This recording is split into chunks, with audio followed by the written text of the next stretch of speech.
York's only local show is back on its new home on York's only local station. Guess who's back? Back again. This is the Gary Sutton Show on WOYK. I'm back. Now, broadcasting live from WOYK's downtown York studios inside Wellspan Park, here's Gary Sutton. And a very happy Halloween morning to you. I am Gary Sutton, and welcome to the Halloween presentation of the Gary Sutton Show here. It's October 31st, 2025, all brought to you by Booley Snyder. No, it's Barley Snyder, not Boo. I was being a little Halloweenish there. Barley Snyder, attorneys at law. You can find them at barley.com right now. And Barley Snyder features a wide variety of practice areas and industry groups and service teams geared toward helping you achieve your business goals. No reason to be scary here. Barley Snyder always is pretty famous for getting results, and they are ready with their over 130 plus attorneys in Pennsylvania and Maryland. And 29 different areas that they practice law across. So if you're scared about getting the wrong results, then you want to get to Barley Snyder. They've been doing it for a long, long time. Barley.com is where you go. Here in York, they're at 100 East Market Street, open 9 to 5 daily on weekdays, and you can give them a call at 717-846-8888. Gary Sutton, Ryan Lewis with you here on a Friday morning where we are looking forward to having a good Halloween day with you today. Halloween's always one of those weird holidays. Adults kind of go out and can't quite figure out what they're doing. They're going to some maybe adult Halloween parties, things like that, or maybe walking their kids around tonight or whatever it might be. But it is one of those interesting things. But it also, by the way, and this is the basis for my question this morning, it also is one of the last remaining barriers as we enter November, one of the last remaining barriers between us and Christmas music. It's gone, okay? Someone asked on the internet if you could delete one Christmas song from existence so no one would ever have to hear it again, what would it be and why? So today, just out of a fun question of the day, get up there and answer it at Gary Sutton Show on Facebook, and you can answer that question. If you could get rid of one Christmas song, and for the love of all that's holy, make sure no one ever heard it again, what song would it be? I'm going to take a little informal poll today on that and get it on up there. I was also taking a look at some of the answers that people had on the question I had down for the last couple of days, which was, who do you blame the most right now for the shutdown? Is it the House, the Senate, the President, all of the above? Where do you stand on that? A lot of people had a lot of interesting answers on that. I may share a few of those today as well, but a lot of people looking at that. So we'll touch on that today. We've got a lot of other things that are going on today. A lot of great guests this morning. Kevin Smith's going to be in with us as he is each Friday. You've got Ted Check in today as well on the Week in the Media. Dr. Grassi ATN will stop by today to talk about wellness. And, of course, Jim McClure, our York historian, will be looking at the 100th anniversary of the Capitol Theater right here in York. All of that right here on the Gary Sutton Show on WOYK. Don't forget, you can also check us out on podcasts later on in the day at YouTube. The WOYK is all you have to hit. You can see, or listen to, rather, not see, but listen to all of our show or parts of the show that you wanted to hit again. You can listen to us at 98.9 FM, 1350 WOYK, or on our website at 989WOYK.com. My podcast up there as well on YouTube. It's called Just a Voice on Main Street. And you can watch that, actually, and see some of the interviews I've had with people over the last bunch of months. You can also get us on email at GarySutton910 at yahoo.com. GarySutton910 at yahoo.com. And finally, you can text the show, 833-478-4729, with any comments on the show, anything that you're interested in. The answer to the question of the day, the worst Christmas song ever, the one you should get rid of. No one would ever have to hear it again if you were in charge. What would it be? Because that's all going to start now after today. You realize that. People are going to be putting, I've been watching actually a few of the Hallmark movies already. I started watching my Christmas movies. And of course, the plot never changes. It's always pretty much the same. And then there's always a happy ending. But, bottom line is the Hallmark movies will start ad nauseum now. And you can watch those over and over again, which is like watch one movie, you've seen the whole thing. All right, that's it. You can text the show today, 833-478-4729. The government shutdown continues on. We still don't have a budget here in the state of Pennsylvania. There's news on that, right? That's the same thing we've been talking about over and over and over again. Let's take a look here and see some of the things that are happening this morning. I mean, it is Halloween after all. And as you look at Halloween, one of the things that, people are looking at is, what are people dressing up as? What's the big thing this year that people are dressing up as on Halloween? And, what kind of trick-or-treaters are you going to encounter tonight? And someone put out an interesting little thing. They said it's Halloween, so let's get right to it with today's list of the top 5 types of trick-or-treaters you'll encounter tonight. First of all, how many of you put the lights on and you entertain the trick-or-treaters tonight? I'm actually going to be out to dinner this evening, so I'm not going to be able to do that. And, I don't know. We'll see. But I feel kind of bad about that in a way. Ryan, do you like trick-or-treating, Ryan? Do you like to entertain the trick-or-treaters at your door during the night? Well, I have young ones, so we're always going out. But yeah, we do it every year. Yep. No, that's a good one. Do you have special costumes for? I was looking at the top 10 costumes for children and adults and pets for tonight. So what costumes will they be wearing tonight? Do you know? I don't actually. I normally do know that ahead of time, but I don't know. That's your wife's category there? That is, yes. She takes care of that, yep. Yeah. Okay, I was going to say, you have it out. I mean, guys do not have to know the costumes ahead of time. I mean, it's right. not in our bailiwick. Mothers take care of that. Most neighborhoods in America will host Halloween trick-or-treating tonight. And so if you waited until now to Google costume ideas, you're a little behind the 8 ball. Actually, it's kind of brilliant. I mean, you could definitely spin a last-minute behind the 8 ball costume.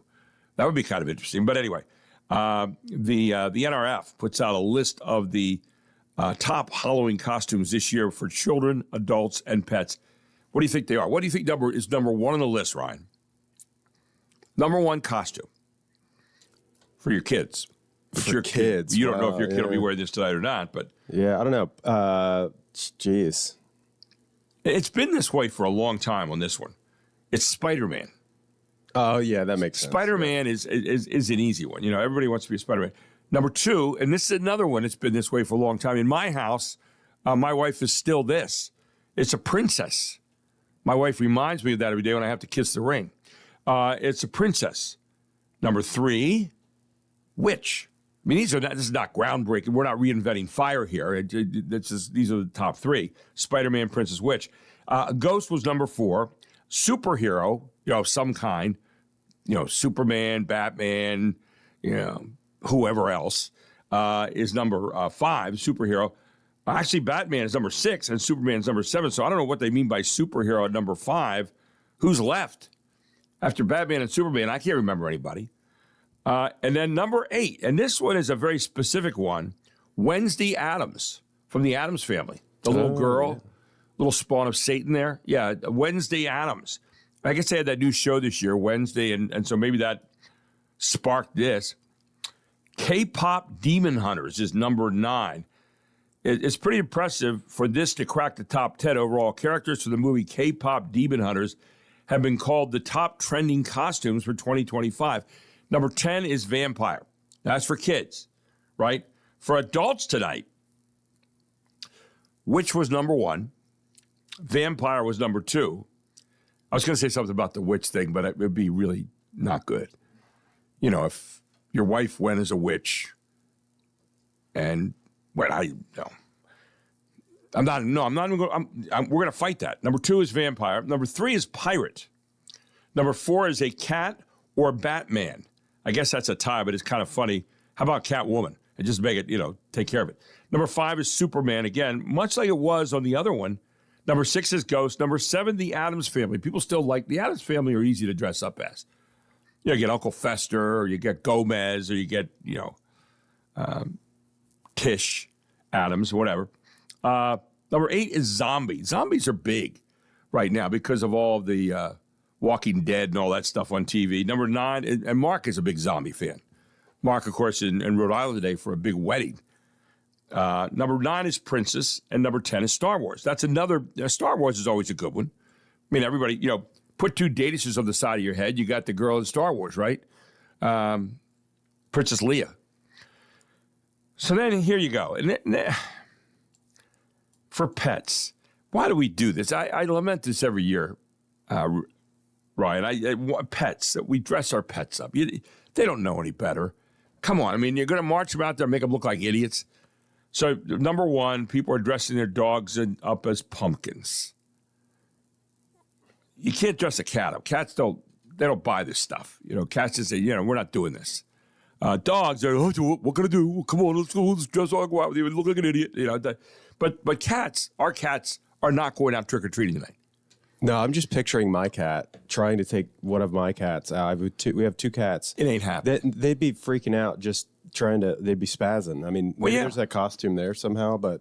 Well, they're not going to buy it. I mean, you go up and you say, hey, would you put this on? And they're going, you're not talking to me.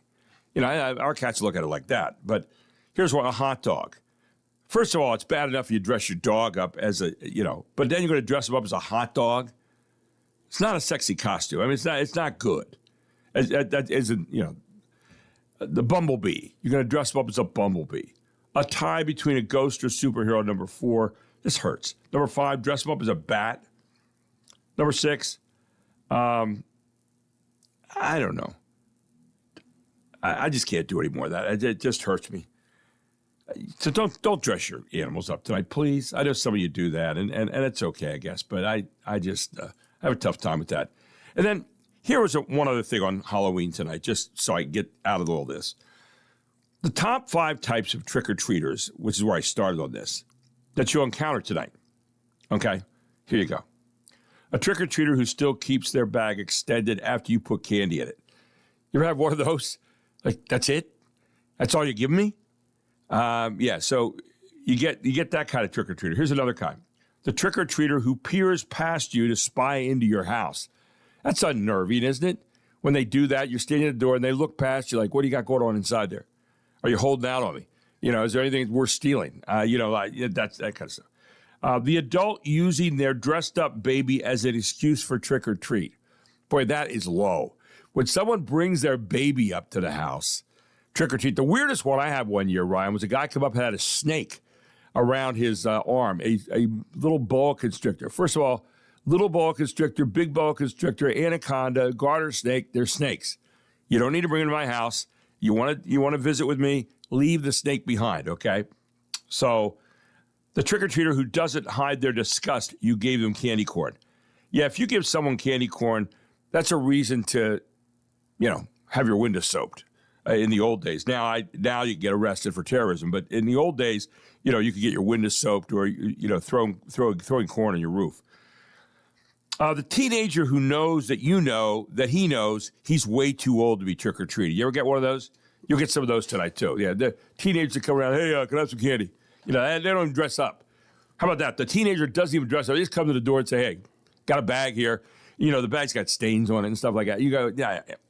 The trick-or-treater who says, I'm a ghost, and you say, oh, spooky, and then there's an uncomfortable pause, and you realize he's kind of special, okay? The trick-or-treater who still knocks on your door, even though your lights are out, and makes you hate kids even more, if you're one of those. I'm not one of those. I don't hide in the house and, stay underneath the curtains and, crawl around in my arms like I'm doing, reconnoitering during the night. No, but we're just not going to be home tonight, so we'll turn the lights off, and that'll be that. The kid who says twick or tweet, and you laugh and mock their speech impediment. No, don't do that. And, kids are kids. I mean, they're out there giving it a shot. Kids are really trying, let them go.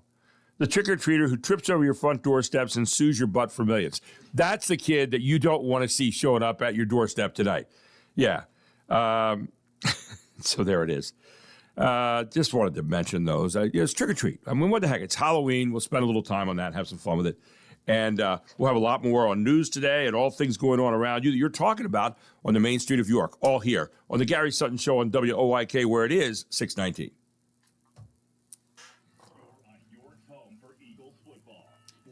There we go. Back on track. So Mark is telling me that Daryl might have an error on his programming. Oh, you might want to let Daryl know that. Okay, then yeah. So what was playing though? What was that? It was two sports guys and a cup of Joe, something like that. And tonight mostly clear with low around 42. And over the weekend should be sunny for the most part and around. It was the regular syndicated show at that Today mostly sunny with time. near 58. A little bit of wind up to 20 miles an hour today. Gusts as high as 46 though. Tonight mostly clear with a low around 42, and then over the weekend mostly sunny both days, Saturday and Sunday, with a high near 60. Hey, there's big news. Martin Foot and Ankle has joined WellSpan Health. That's really happy news for your feet. You have access to the area's most complete team for expert care, from the smallest of needs to the complex, including sports injuries and ankle replacements, so you can get back on your feet and get back to the game. WellSpan Martin Foot and Ankle. It's the same experts you trust, with a bigger footprint across York and Lancaster counties. WellSpan Martin Foot and Ankle. Learn more at wellspan.org/footankle. You're the one who keeps everything running. The meals, the schedules, the late night projects. Okay. The thing you need is your AC breaking down in the heat of the summer. When disaster strikes, you need quick support and a partner you can depend on, like Shipley Energy. With reliable heating and cooling service, low electric and natural gas rates, and no stress fuel deliveries, when it matters most, Shipley Energy is by your side so you can focus on what's important to you. Call us or visit us online at shipleyenergy.com. Shipley Energy. Energy for what matters.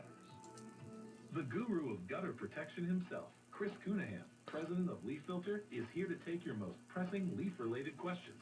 Hey, everybody, Chris here. I understand we have Ron on the line. Ron, where are you calling from? Ron, are you calling from a ladder? Well, I was. I wanted to ask Chris what I need to do to get my gutters ready to have leaf filter installed. Oh, Ron, you don't have...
Celebrating a Friday morning here and celebrating Halloween. And a lot of people celebrate that. A lot of parties around and people out trick-or-treating tonight. Could be pretty windy tonight, so hang on to your kids.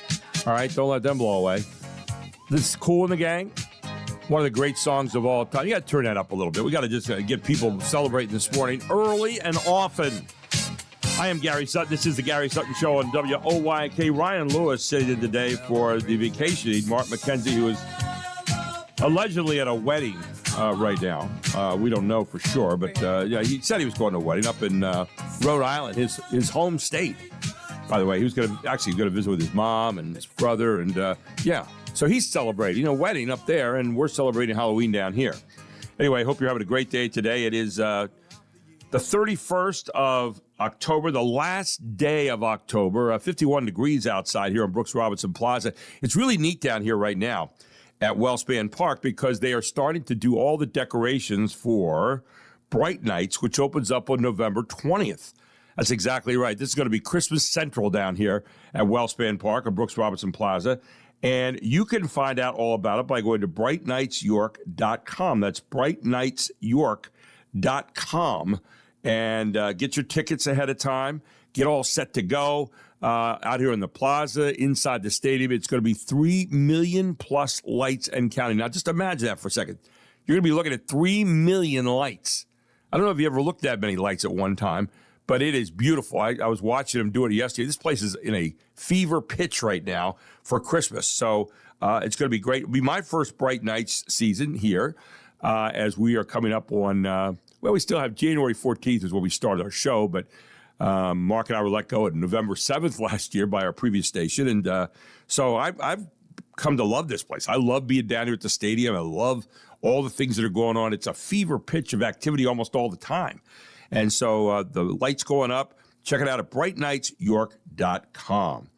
Speaking of Christmas, my question today was a very simple one, and but a fun one on Facebook at Gary Sutton Show. And here's what it is. It just play along with me a little bit today and have some fun. Don't get too serious. We didn't have anything up there about Trump today. Too bad. Anyway, the question is, we're entering November, and that means one of the last remaining barriers between us and Christmas music is gone. Someone asked the internet, if you could delete one song from existence, no one ever hears it again, so that no one ever hears it again, what would it be and why? Now, it can be any song, not just Christmas or holiday, okay? So I actually opened it up here for you a little bit. It could be any song, all right? Any song that you hate. Could be a commercial. It could be a song you listen to. It could be, a Christmas song, whatever. So, I was wondering what it might be. And here's some of the ones that they came up with on this survey that they took.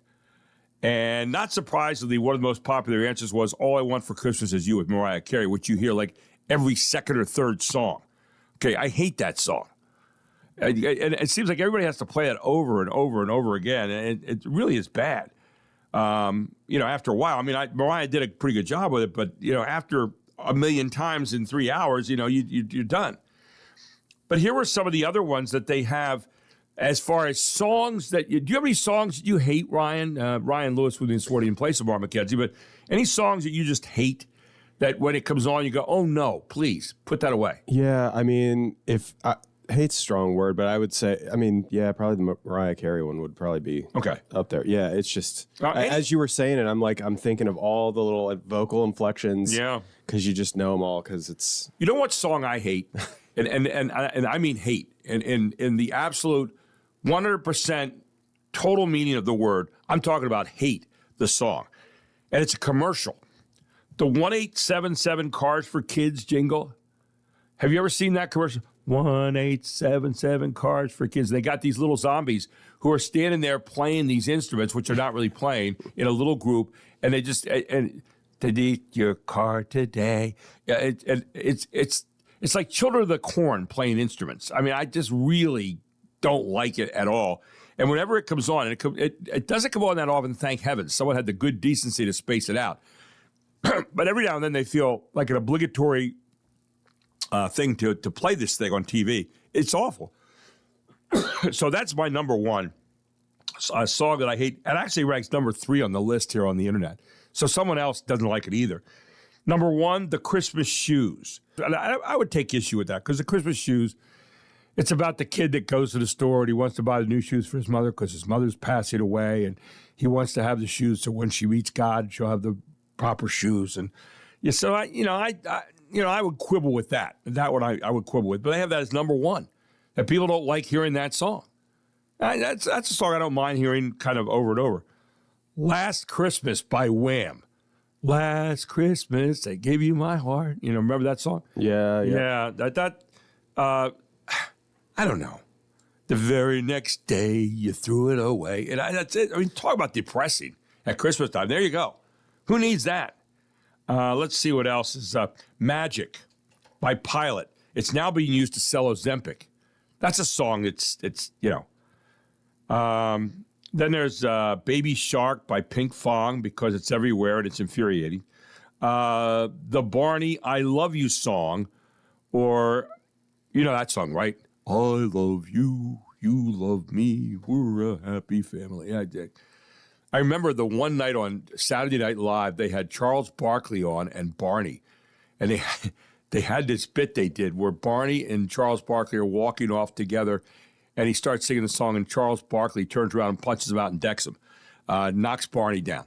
who's the little dinosaur or whatever. Yeah, so it's like the song that never, or Lamb Chops, the song that never ends. Oh, yeah. Happy by Pharrell. Man, I'm happy, happy on it if you feel happy. You're right, there's another punch right there. Let's see, the Fight song by Rachel Platten. Some people use this message to power through tough times, and afterward, it reminds them too much of that. Let's see what else we have. No. Oh, Hey Soul Sister by Train. That's another annoying song. What's another one? Achy Breaky Heart, which is kind of old. I mean, that's dated now, so you really don't hear that too much anymore. Imagine by John Lennon. I hate the song Imagine. You talk about a song that's elevator music that can put you to sleep. You know, if you hear Imagine in your car, pull over because you're probably going to fall asleep. We Built This City by Jefferson Starship. We built this city on rock and roll. Yeah, that's one that was on the list. And number 20, somebody risked Swiftie Furor by saying, I delete Taylor Swift's entire library of music. It's so awful, it's offensive to my ears. I'm not saying that. I'm just saying, don't shoot the messenger here. But somebody said that. So those were some of the songs. But you may have, for example, the song that I would get rid of, Holly Jolly Christmas, Burl Ives. It's number one on my list. Okay, there you go. Anyway, we take a break. We come back, and Ted Scheck joins us. He's the author of Saving the Beast. He's also the information officer here in York County. And we're going to talk a little bit about the shutdown and where that's at right now and what is starting to happen here in the country as a result of that, all here on the Gary Sutton Show on WOYK.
And welcome back to the Gary Sutton Show on WOYK. Is that Prince?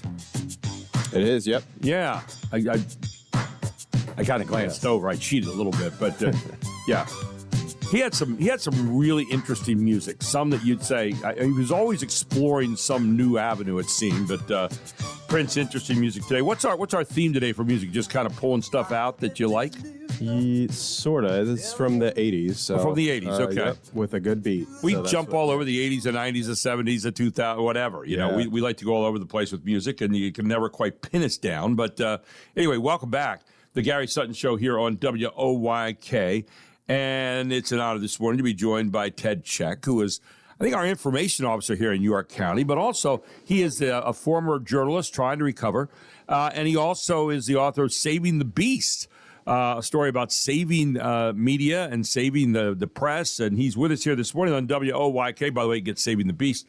Ted Check, CZECH, on Amazon. Good morning, my friend. How are you?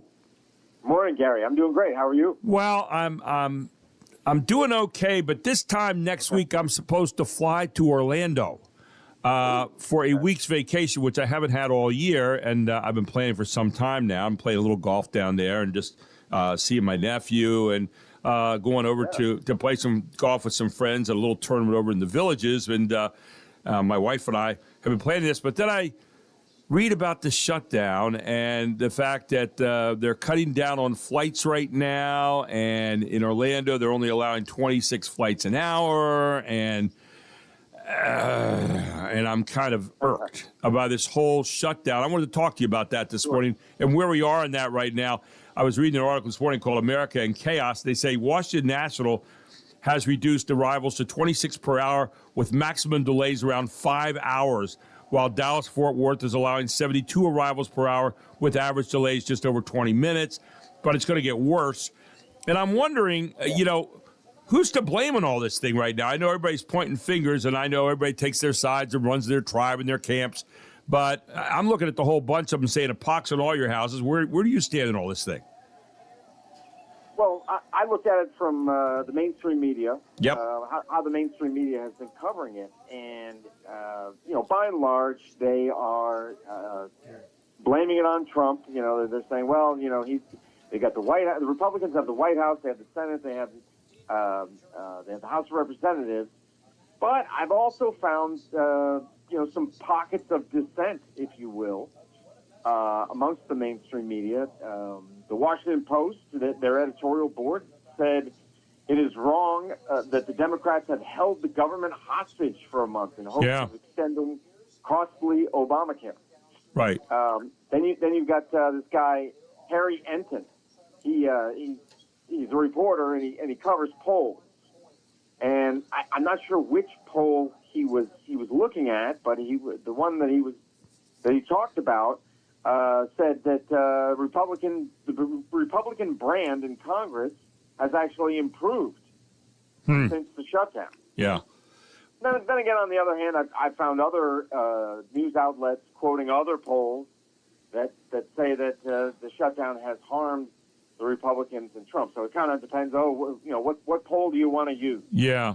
Well, I'm kind of like that. I'm looking at the whole picture, and I don't go hard any one way or the other. I try to look at what's going on here. What's the truth at the end of the day?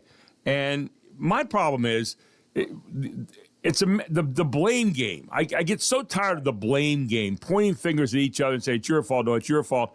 So what's interesting about this is that the Democrats in the very beginning looks like last time Schumer folded up like a cheap suit.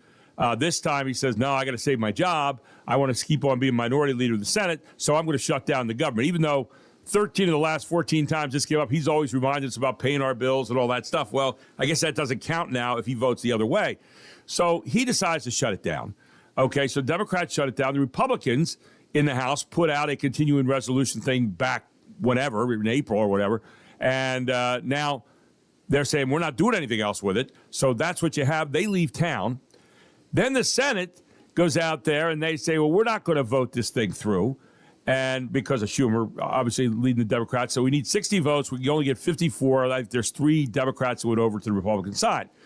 So now you're stuck with that. So now 35 days last time Trump was in office over Christmas is the longest we've had. We're going to certainly pass it this time. But then they say, oh, well, then Trump suspends SNAP benefits coming up this Saturday, right? So SNAP benefits are going to go away for a whole lot of people who count on that. And we're not going to pay the air traffic controllers, so federal workers aren't going to get paid. And Trump says, I got $5 billion here for SNAP, but I'm not going to put that out there.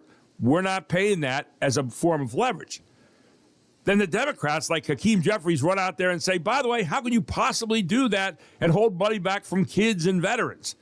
And yet at the same time, they're doing the very same thing by not passing a budget, which is a normal course of business. And you say, what in the world is going on among our government that we can't do something together to just do the normal course of business in our name in a representative democracy? Your thoughts on that? I didn't mean to be so long, but that took a little while to explain. Yeah, that's all right, Gary. Yeah, you pointed out kind of the hypocrisy with Schumer. Even CNN's Casey Hunt, who is generally speaking known for her left-leaning views, she pointed out another hypocrisy. She said that when Republicans have tried to shut down, the Dems balk at that, and they say, hey, you're supposed to negotiate government policy outside of a shutdown. But when the roles are reversed, suddenly it's okay. Right. So I found that interesting. And then you were talking about airlines. The Teamsters president, along with airline executives, held a news conference with our vice president, J.D. Vance, right, and Transportation Secretary Sean Duffy. And so I found that interesting. Strange bedfellows there because Teamsters typically you would think would vote Democrat, but they're aligned now with the president. But it was pointed out that MSNBC and CNN did not carry that news conference. I'm sure they did. At least I guess live. They didn't cover it live. They may have talked about it later. Right. So I'm hopeful here that it's going to get settled. I'll tell you why. Here's a story in the Hill this morning. Some senators are finding themselves stranded in Washington, D.C. at the end of the Senate work week because of delays at Ronald Reagan Washington National Airport linked to a month-long government shutdown. The Senate held its last vote of the week at 1:35 yesterday, and as usual, senators raced out of the Capitol to catch their flights home for the weekend. But some lawmakers were in for a rude awakening when they discovered that their flights have been delayed because of the shutdown that has been caused by them, by the way, and has put a severe strain on air traffic controllers around the country, including at National Airport right there at Reagan. And so they're stuck in D.C., which to me is, like being stuck in hell. But the point being that once we start to inconvenience these people, you'll start to see an end to the shutdown. But I am amazed right now that the idea of SNAP benefits being taken away from people, the idea of air traffic controllers not getting a second straight paycheck and working for nothing, and other federal employees working for nothing. The idea that neither party seems to care a whole heck of a lot about the welfare of the people they represent, to me, is the greatest problem that we have right now. Again, people can blame people. People can say, well, he said this and he said that. But you know what? At the end of the day, they are all part and parcel to the same problem that they can't seem to do their job that they've been elected to do. Right. I mean, it seems like everybody's looking for leverage. What Absolutely. What thing can we exploit to make the other side look bad, to turn public opinion against them, right? To apply extra pressure on them. When we have people out there that that are suffering, and the legislators don't seem to be concerned about their constituents. But I think you are right. If it's going to hit the legislators personally, that's the only thing that really is going to influence them. I think. To get this done. Well, I think the other thing, I think you're right. Great point, Ted. I think you're right. And I think the other part of this is, I think it's going to hurt all the parties and all the people concerned. I think it's going to hurt President Trump. It's going to make him look like he doesn't care right now. I know he's using this for leverage when he shut off the SNAP things. I understand it. I know it's interesting to hear Hakeem Jeffries come out and criticize the president on this. I think the president the perception is going to be that he doesn't care about people. That's what I think by some that'll be the perception. It's interesting when you hear Jeffrey say, well, the president, pulled these SNAP things. It's the worst thing you could ever do. Schumer was saying the same thing yesterday. And yet what's amazing is they're saying you pulled back the SNAP benefits of, $5 billion, I think it is. And yet, at the same time, why would they get mad about that? Well, they're mad about that because if the president put the SNAP benefits out there and let those go and so people can be fed, what does that do? That prolongs the fact that Schumer and Hakeem Jeffries can keep the shutdown going. Right. Now they're getting heat. That's why they're screaming. They're getting heat from their constituents saying, wait a second, you got to go get this continuing resolution bill passed, a clean one, and we'll settle this stuff with the Affordable Care Act later on because the premiums are going to go up on that too. So, we got to take care of making sure that we get people fed. Otherwise, a lot of the people who are constituents for us are going to go on down. So they're blaming the president for not putting these benefits out there in an emergency way so that they can keep on not doing their job by not passing a continuing resolution. I mean, is that insane? So yeah, I think the president's going to get hurt. He's going to look kind of heartless. Those people are going to get hurt because they look like hypocrites. The Republicans are going to get hurt as a party because they're the ones kind of doing this, although the Republicans are trying to make the nuanced argument, well, we passed a continuing resolution in the House. We've got something out there for you. Just go ahead and pass this, and we'll talk about Affordable Care Act later on. But the Democrats don't trust the Republicans, and they don't trust Trump, and they think that he'll try to, get by him on that. So that's where we sit right now, I think, Ted. Final thoughts. Right. Well, I am wondering what's going to happen with the election coming up next week. Amen. Excuse me. I think that if one side or the other, is takes a bath, trounced, yeah, that might influence them. I think that's a great point. I've thought about that a couple of times. I like where you're at on that because I think that election, even though it's it's kind of an off-year election and it's not a presidential one, but it could send some real messages, I think. And then again, it might not. Who knows? But it could send some real messages out there. That's a great point. Yeah, there's a possibility. I think. I mean, if it's a wash, if it's kind of a stalemate, then maybe it would have very little effect. But I think if it's a blue wave or if it's a red wave, we might see the other side, the loser, making some moves. Yeah. Yeah. There's nothing like a good vote to kind of get you to change up a little bit. But if it's a vote that's murky and not a lot of people show up, and so when people say, "Oh, good," they're not really listening. They don't really care that much. We keep this thing going. That's the danger. So we'll see what happens. Ted, always great having you in on a Friday morning, my friend. Good thinking, good stuff. I look forward to talking to you next week. I hope people pick up a copy of Saving the Beast. And that's right there on Amazon. Ted Czech, Czech. And Ted, we look forward to talking to you next week, my friend. Absolutely, Gary. Thank you so much. Thanks, buddy. Take care. Have a great weekend. Ted Czech, right here on WOYK, where it is 6:49. Time for a break. We'll be right back with more.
You got to bring that up, man. I love that stuff. This is Earth, Wind, and Fire, the elements of the universe.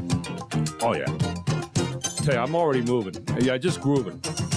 You're lying in bed right now. It's time to get up. All right. Just let everything keep going there. Earth, Wind, and Fire. Yeah. Timeless. Timeless. Ready?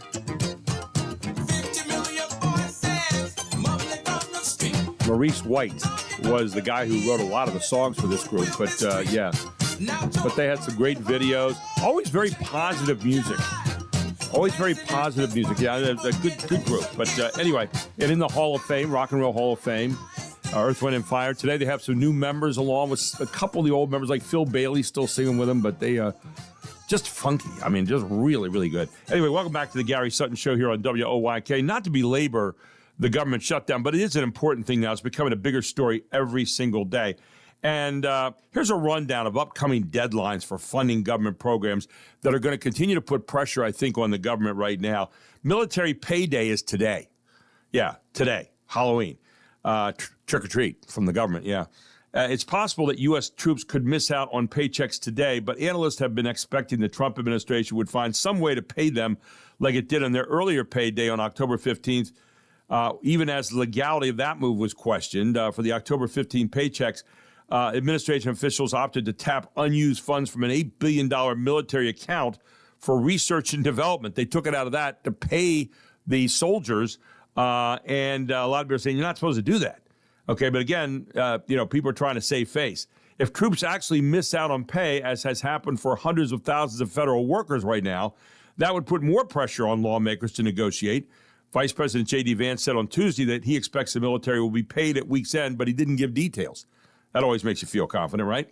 And then tomorrow is a key for Obamacare and SNAP, the end of subsidies for plans bought under the Affordable Care Act, see unaffordable, as a result of tomorrow if those subsidies go away, also known as the ACA or Obamacare, will become more apparent Saturday as open enrollment begins for those plans, though the higher premiums won't kick in until December 31st. So you got a little bit of time right there. Americans also already have been getting letters from their insurers revealing their higher rates, so scaring people once again. Once open enrollment begins, Democrats could take the opportunity to fold on the basis that it's too late to address the ACA premium subsidy issue, at least for all enrollees. The party could attempt to place the blame for the higher premiums on the GOP's unwillingness to negotiate over the last few weeks, but I'm not sure that's going to necessarily go either. So Christopher Niebuhr, who's a senior research analyst at Beacon Policy Advisors, said in a note, in addition, many states have warned that supplemental nutrition assistance program benefits, also called food stamps, will run out tomorrow. And, of course, the president has pulled back on the SNAP benefits, that I'm not going to release those emergency funds for SNAP, and so you're not getting them. So that is out there. So you can say, well, the president's wrong on that, and yet the very people who are criticizing the president, people like Hakeem Jeffries and Chuck Schumer, are basically the people who haven't settled it so that those things will go by anyway as far as government funding. So as I said, a pox on all their houses right now.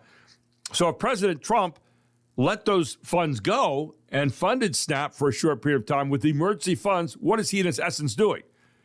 He's letting the Democrats continue to keep the government closed down by what they're supposed to normally do that would normally fund the SNAP benefits. Do you get that? I mean, it's kind of crazy. And then you have elections on Tuesday. Ted Check was talking about that.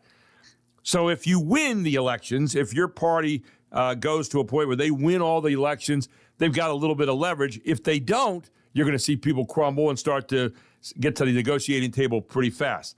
The idea of people not getting another check here as far as the people who are running the air flights, okay, the air traffic controllers. We're already getting delays. Some of the senators got stuck in Washington. You heard that in the last segment. And so the more that happens, the more these people are inconvenienced, the more you'll see them move selfishly in the direction of starting to actually do their jobs. Okay? And then the House passed funding bill expires November 21st. And so all that is going to come into play. So we've got a number of dates out in front of us right now, today, tomorrow, and in coming days, that are going to affect what's going on. The other thing is President Trump is back in Washington. Came back in last night from the Asian tour. He had some pretty good deals there. We'll see if they all work out okay. And he had a pretty good meeting with China. But the president, known for his deal making, he's going to hear a lot of this right now. And he gets back in, and after they have the Halloween at the White House, which they're having today, he's going to sit down, and you might see some deal making over the weekend. But I'm not sure how successful that will be. But the pressure is definitely on both sides now to get something done because America is getting inconvenienced big time and it's getting hurt. And the regular people out there ought not be hurt by the fact that their representatives can't do their job, no matter what party or what philosophical side they're on. Next up, Kevin Smith. It's a Good Friday here on the Gary Sutton Show every Friday. And Kevin from Kindness Worldwide gets in here to take a look at the news through the lens of kindness. I'll tell you what, he's a better man than I am sometimes on that. We'll talk more about that next on the Gary Sutton Show, where it is 7 o'clock.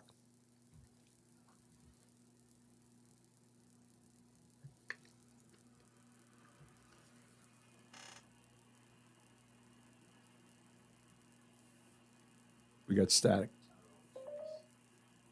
There it was. You turned me off.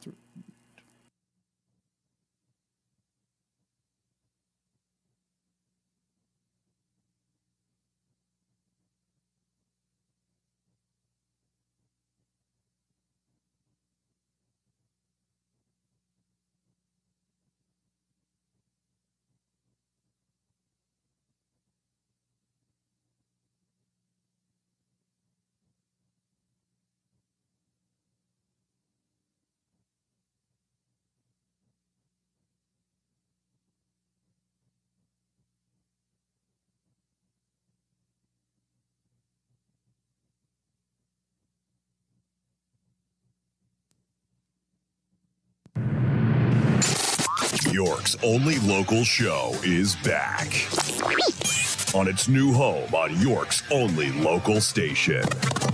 Guess who's back? Back again.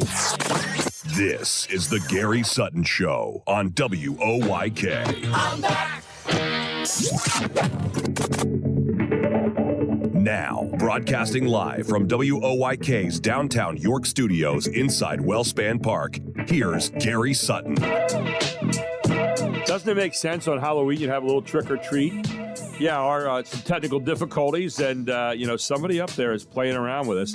Anyway, this is the Gary Sutton Show, hour number 2, back with you here on WOYK. And I'll give you some of the news highlights here in a second, but we're all brought to you by Barley Snyder Attorneys at Law.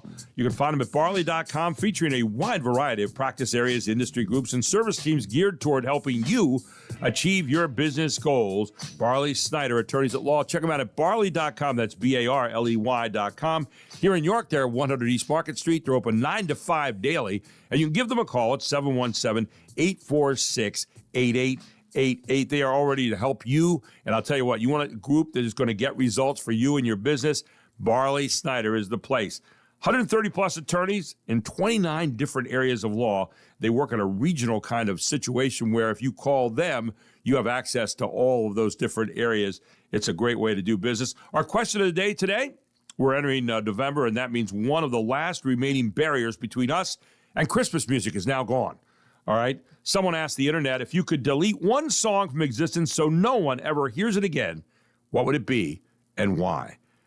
It can be any song, by the way, not just Christmas or holiday, but you can let us know that at Gary Sutton Show on Facebook, or you can text our show at 833-478-4729.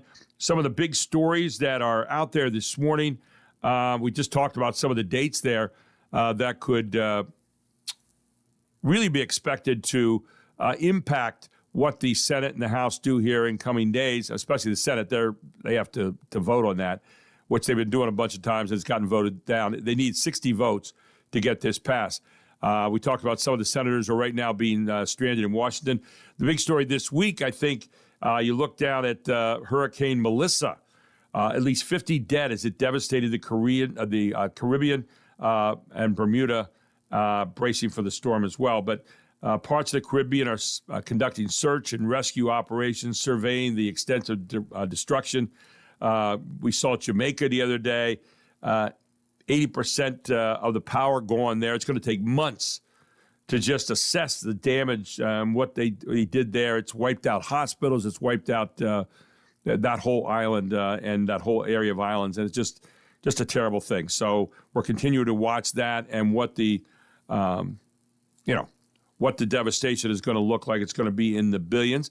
I see where Prince Andrew got stripped of titles and is pushed out of his royal home, the palace confirmed in Great Britain, if you're interested in any of that. King Charles III initiated, who's his brother, by the way, initiated the formal process to remove of the style, titles, and honors of the former Prince Andrew, who will now be known as Andrew Mountbatten Windsor, Buckingham Palace said in a statement yesterday. Yeah, they're tired of him. He's, of course, tied him with Epstein, and there are pictures tying him to molestation of young girls and all of that. Windsor will also leave his royal residence at the Royal Lodge, the palace said, and he'll be moved to an alternative private accommodation. The move comes after 3 years after he was ousted as a senior royal following allegations over his connections to convicted American sex offender Jeffrey Epstein, who died in prison. These censures are deemed necessary, notwithstanding the fact that he continues to deny the allegations against him, Buckingham Palace said in the announcement. Their Majesties wish to make clear that their thoughts and utmost sympathies have been and will remain with the victims and survivors of any and all forms of abuse. Let me translate the code speak there. We're getting a lot of heat over this. We're going to make sure that it looks like we're on the right side. And even if we have to sacrifice my brother, who looks like he is guilty of sin, that's what we're going to do. That's a code speak, by the way, that you don't see written right there. But that is what is going on in that situation. Here in Pennsylvania, obviously today is Halloween Day. So, take care of the trick-or-treaters tonight and make sure, you're being kind to them and kind to people. And, not like I did in the old days, which was go out and throw corn and all that. You can't do that now. You do it now. You soap windows, you throw corn, you put toilet paper in the trees.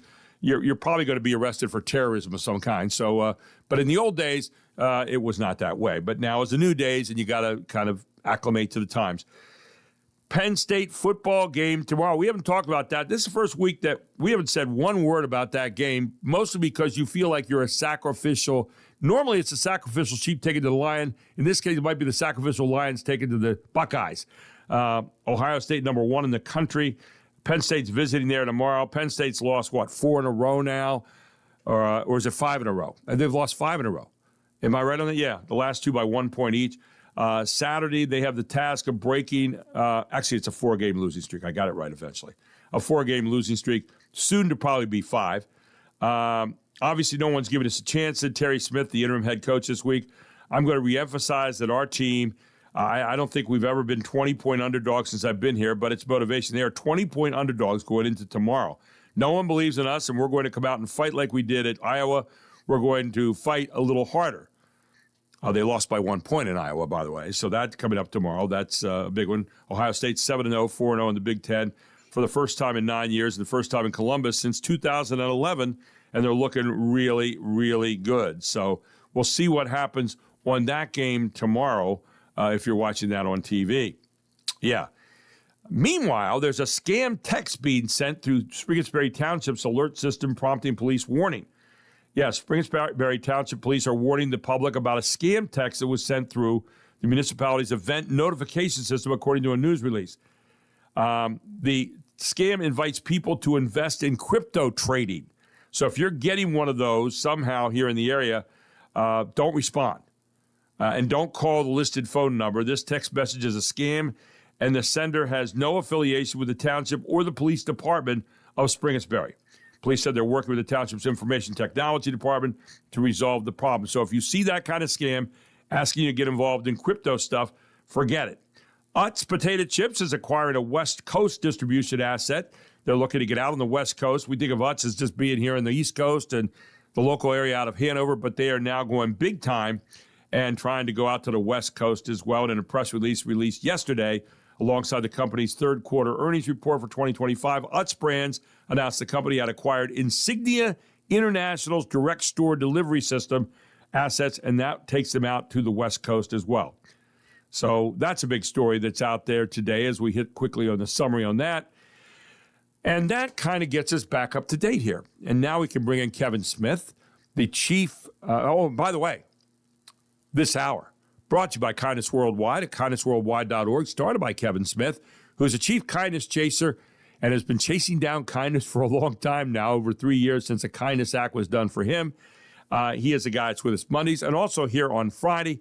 And we take a look at the world through the lens of kindness. But, of course, we have National Kindness Week coming up here on November 8th to 15th.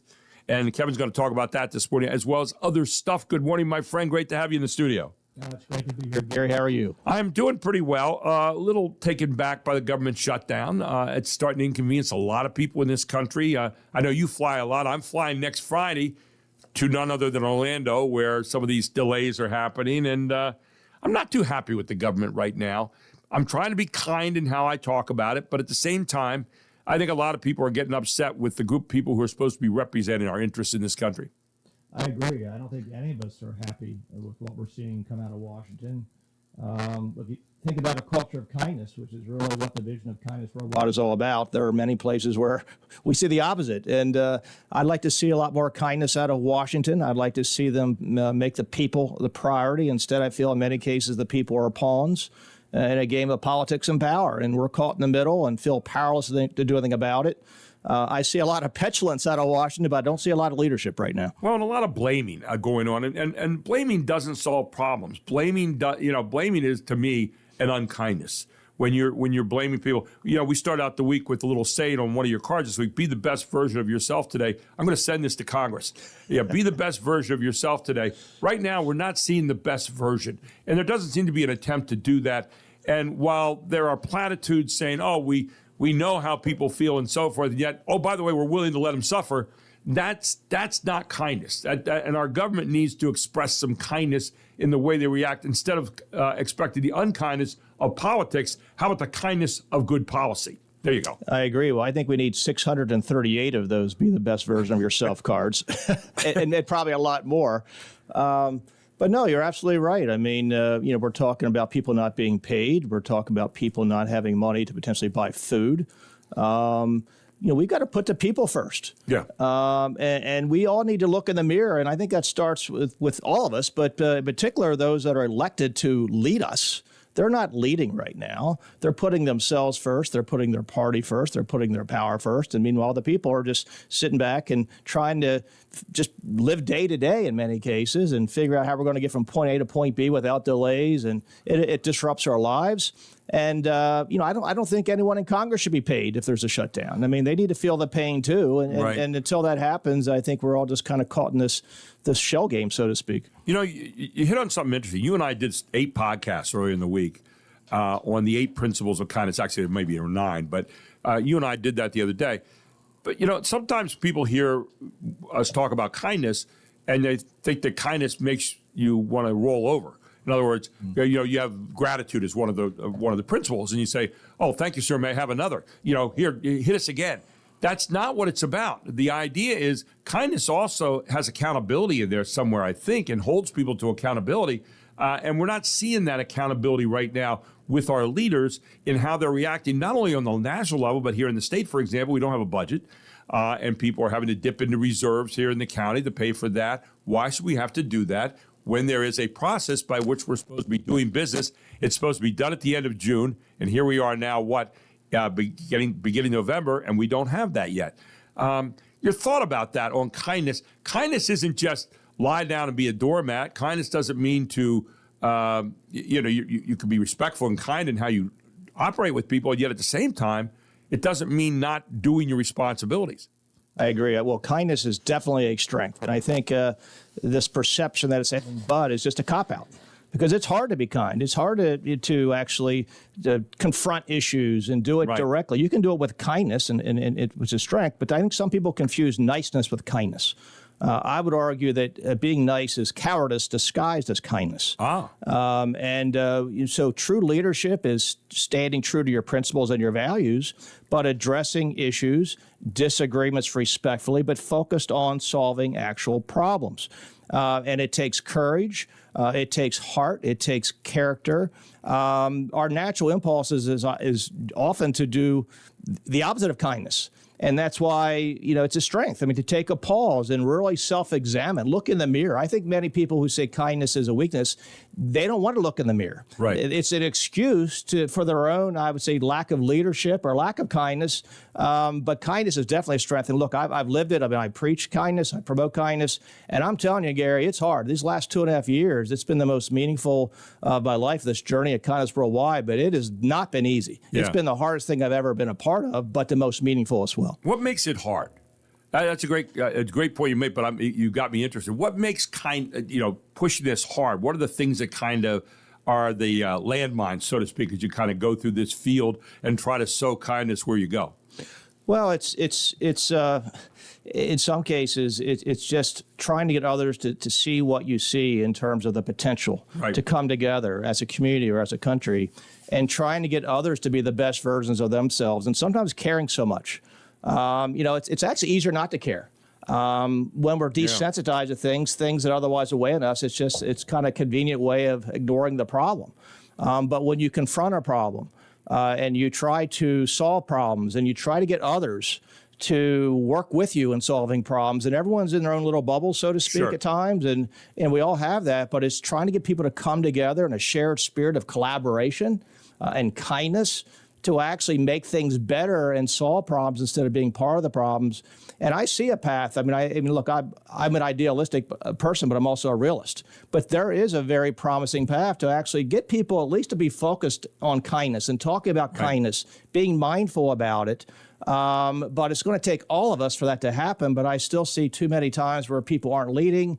And I see solutions. I see very easy solutions. I see pathways. But trying to convey that to people who have the potential to actually be part of the solution instead of the part of the problem, it's been so frustrating. Well, and at the same time, though, you continue on. So, the idea of kindness, it's something where you dust yourself off after getting hit with a high fastball and then get back up and you get ready to step in the batter's box again. And I think that's what the great part about this is. But kindness, again, is the idea of getting policies done. And maybe even take it down from policy, take it off the government level, getting things done on a daily basis on Main Street, America, in our families, among people on a group, among a team. Getting things done. I know what you're saying because as a coach for 45 years of my life, getting kids to see the vision that I saw was hard. And again, a lot of work went into getting that point, fundamentals, individual fundamentals, all those kind of things. But you understand that the hard work leads to a vision. And once your kids see what you see, and once you have everybody on the same page, man, what could get done is amazing. And again, kindness seems to be an awfully good vehicle to be traveling in to get to those particular outcomes. Absolutely. Well, I often talk about focusing on what I can control. Instead of pointing the finger at others, looking in the mirror and pointing at me, trying to be the best version of myself. But speaking of the frustration of getting others to see what I see, and like we all see a lot of problems, a friend of mine recently put it into context because it can be so frustrating. And he said, Kevin, no one will ever see what you see. They just need to see what you do. And if you keep leading by example, and we all can lead by our own example, and hopefully others see what we do, and that can become contagious. So we can control our own actions. We can't control the actions of others, but I think there's too many people right now in Washington leadership positions and elsewhere that are pointing the fingers, focusing on things perhaps they can't control, but the things they can control, they can be a little bit better. Yeah. It only takes small changes to lead to big impacts. We need leadership now more than ever, but it really does start with ourselves and trying to turn that around. And all that frustration, finger pointing solves nothing. But when we focus energy on what we can control, be the best versions of ourselves, that can create a ripple effect and become very contagious. Well, and great point. Who wants to become a unifier of policy? Who wants to become the person that changes the conversation from one that is relatively unkind and solves nothing and has blame in it to something that says, hey, let's get to work. Let's sit down together. Let's work out what we can agree on. Let's take a look at the things we don't agree on or the things that need to be changed, and we'll figure that out as well. Okay, we'll put another time for that. Let's sit down, but let's really be honest with each other. Let's be true to each other. Let's not try to get leverage. Let's try to instead figure out a way that we do that. The problem is getting leverage seems to have outweighed constructing good policy. Getting leverage, winning while someone else has to lose. What about the idea of winning while someone else is also winning? Called the American people. I mean, that's where we are at. Hey, when we come back, I want to talk with you a little bit more about some of the resolutions that are going on around the county. There's some good news right there. And some of the things coming up on November 8th to 15th, which is Kindness Week. You've designated that. You got some big things coming up here in New York, but things that people could do. We talked a little bit about that on Monday. We're going to do more of that with Kevin Smith, Chief Kindness Chaser, and the developer of kindnessworldwide.org. This hour, a Good Friday, every Friday, right here on the Gary Sutton Show on WOYK. Back with Kevin Smith and more right after this.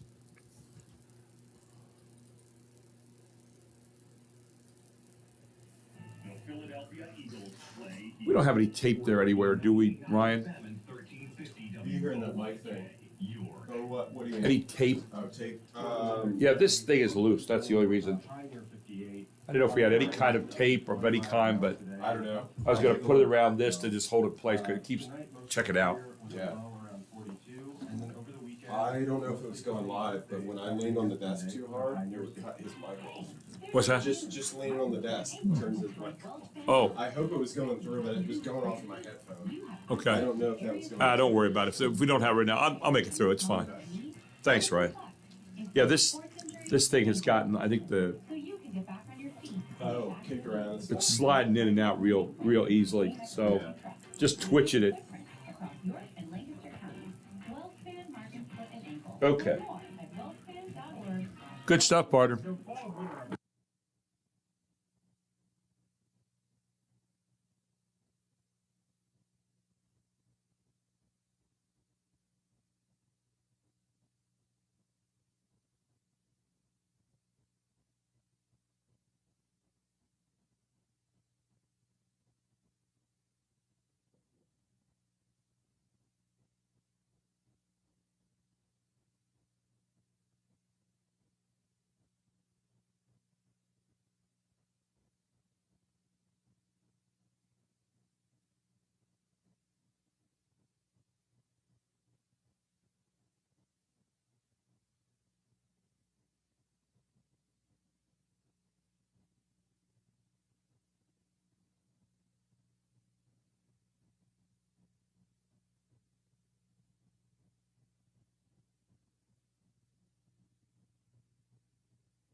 Tell you what, Ryan Lewis sitting there this morning for Mark McKenzie.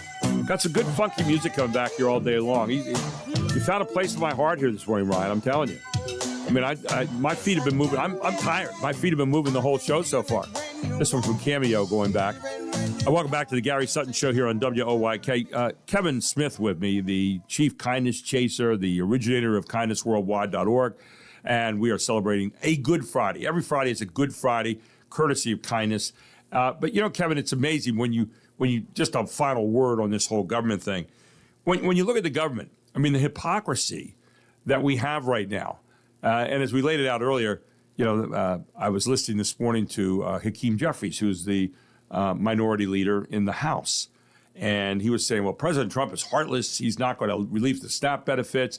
And so I'm thinking to myself, okay, well, if he releases the SNAP benefits, what are you going to do? You're going to continue the government shutdown for longer and not have to take responsibility for SNAP benefits being paid out of the regular money that's there in the continuing resolutions, the budget. And so the president's to blame for not releasing the emergency funds. So the president looks heartless, okay, and he's using this for leverage. And then you have the Democrats say, well, we don't want to do our job. So, President, you do your job by releasing these extra funds that are there as an emergency kind of thing when this isn't really an emergency. You just don't feel like doing the government. So that's one side. Then we see where the Obamacare premiums are going to go up tomorrow, okay? The Affordable Care Act will become the more unaffordable Care Act. But you look at this, you say, okay, so Democrats are blaming the president now and Republicans for not negotiating with him on that to continue the premiums and then the subsidies which go into making these premiums less. Yet at the same time, the Republicans, are they trying to get rid of Obamacare? Probably. All right, let's talk reality here. Probably they're trying to do that. And you say, well, okay, if you're on the right, you say, well, that's great. You're getting rid of Obamacare. And now let's take a look at the Republicans. Where do they bear responsibility? They don't have a plan if you do knock out Obamacare. Remember back when President Trump ran the first time? And he said, we're going to get rid of Obamacare. Senator McCain made sure that didn't happen with his one vote, but then Republicans never did anything else. They took a bath in 2018 as a result of that, and people in the exit polls said, oh, why are you kicking him out of office? Why are you putting the Democrats in majority in the House and the Senate? Because you didn't do anything with Obamacare and you said you get rid of it. So now if you get rid of Obamacare, which is kind of what you think the president and the Republicans might have in mind here, let's be real, what do you have to replace it? Cue the crickets. Nothing. Nothing. Okay? Unless you just say, well, let people negotiate their own plans and so forth, then you get back to that again.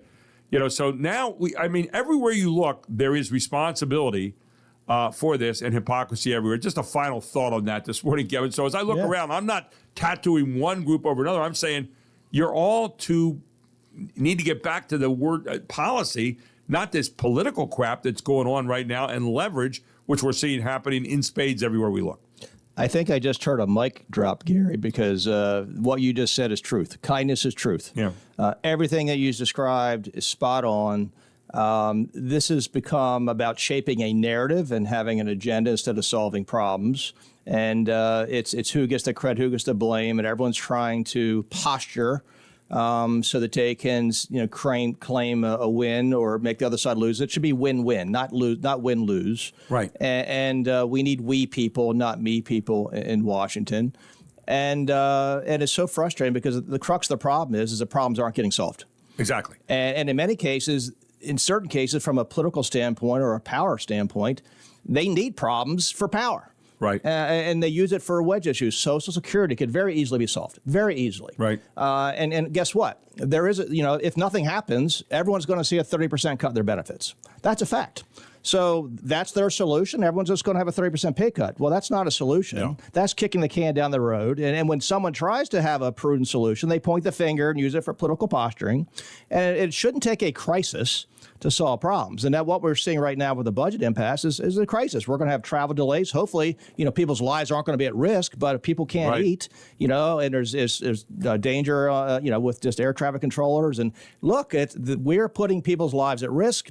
We need to solve problems, put the politics aside, and start thinking we, not me, for a change. It'd be so refreshing if they did. So let's look. We'll look to the positive side now. We beat the government to death here for a few minutes, but put the positive side.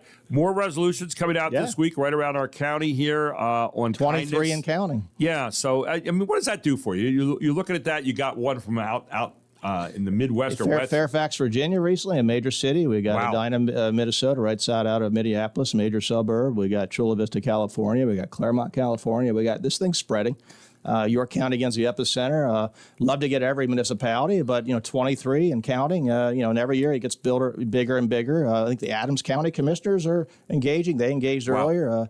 Hopefully, we'll have the York County Commissioners involved as well. I appreciate their support. But no, I mean, proclamations, resolutions are largely symbolic, but symbolism matters. And the hope is that's not only issue a proclamation or resolution, but like Fallen Grove and other communities, they have community engagement committees. They're really embracing the spirit of the week. Yeah. But if you set the tone and say, hey, we're going to be part of this global celebration of kindness, we're all going to participate in kindness worldwide. You know, in your newsletters, as leaders, part of the role is to communicate. What does that mean? How can we celebrate Kindness Week worldwide? Well, there's a lot of ways to do it. You can be creative, but one way is let's inspire our citizens to donate blood if they're able. That can save lives, cost nothing other than our time. Right. Very easy to do. I think we can inspire people to do that. Kindness citations are going to be issued throughout the county, multiple police departments, getting schools engaged, ecosystems, businesses. There's really there's no bad way to celebrate kindness. Yeah, the sky's the limit on this. Absolutely. And you come up with an idea. Kevin, always great having you in on a Friday morning. We look forward to see you on Monday, where we start off the week with kindness. But the big card this week was be the best version of yourself today. Are you listening, Congress? Be the best version of yourself today. And let's all keep doing that as individuals and as communities. And, nothing but good can come out of that. Kevin, have a great weekend. And again, thank you so much for sponsoring this hour of the Gary Sutton Show. You as well. Well, if we all did just that, our world would instantly be a better place. Yeah, amen to that. Kevin Smith with us here on the Gary Sutton Show. KindnessWorldwide.org is the place to check. Check it out right now. You can see how many hours and days and so forth until Kindness Week gets started. And Kevin will keep you up to date on that as we continue on. We take a break. We come back and we talk more about kindness in terms of helping you in your wellness mentally and even spiritually.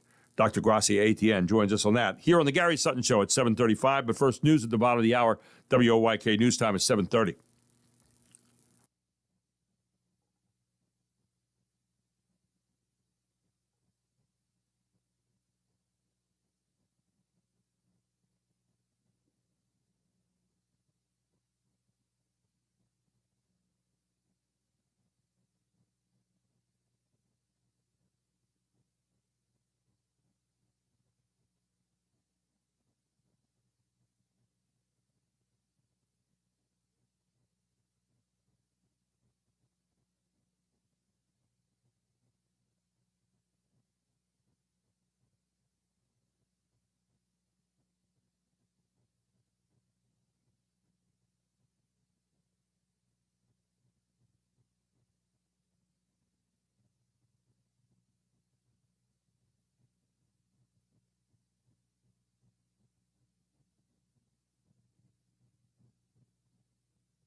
Welcome back to the Gary Sutton Show here on WOYK. This sounds like the Pointer Sisters, if I'm not mistaken. That is right. Uh-huh.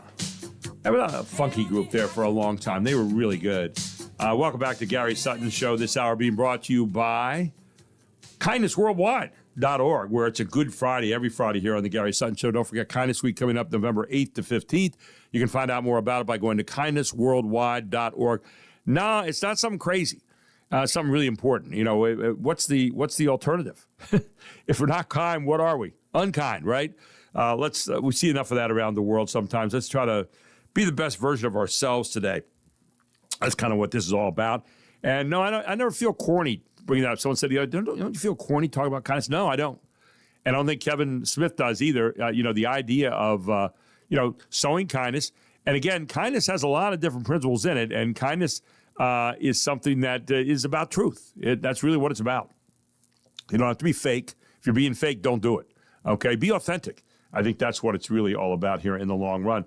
And one of the people I know who's like that all the time is Dr. Gracia Etienne. He's a former orthopedic surgeon right here in York. But now he has turned his attention to the York TMS Clinic, which is really about helping people with depression. We're going to get to that in just a moment or two, but I welcome in this morning Dr. Gracia Etienne. Good morning, Dr. Etienne. Great to have you on the show. How are you today? Good morning, Gary. Glad to be with you today. Well, it's good to be with you. Oh, and we always talk about wellness. We talk about this word. That there are words that get thrown around a lot about wellness. When you think about wellness for people right here in the York area where we live, you and me, what do you think about? What comes to mind on wellness? Let me just say a little something about kindness before I move on. Go ahead, sure. I always do that to you. I switched to something else before. Yeah. One thing about kindness that we really need to emphasize is the selflessness aspect of it. Okay? Because honestly, you and I, we can do the same thing, the same act. But if we're doing it for the wrong reason, we're doing it with the wrong motivation, that is not going to be kindness, because kindness is an entirely different aspect. Because again, you can be generous, but if you're being generous simply because you want something in return, or that's not kindness. If you're being empathetic, but you're doing it because you're expecting something in return, no, that's not it at all. So you really have to think of that when you're thinking of kindness. Sorry. I diverted a little bit there. I'm sorry. No, but I like that. Selflessness is really an important thing, and I agree with you. And I think the other part is if you're doing it to get a notch in your gun, or if you're doing it to get a resume builder and say, hey, I did this, now I'm done being kind, let's get back to being awful. And not that it's that polar, but the point being that, do it because it's authentic. It's the way you feel. It's something that you want to do. And that comes back to truth then. But that selflessness is a really important aspect of that. Excuse me for interrupting. Go ahead, Doctor. Yeah. No, I diverted. I'm sorry. Yeah.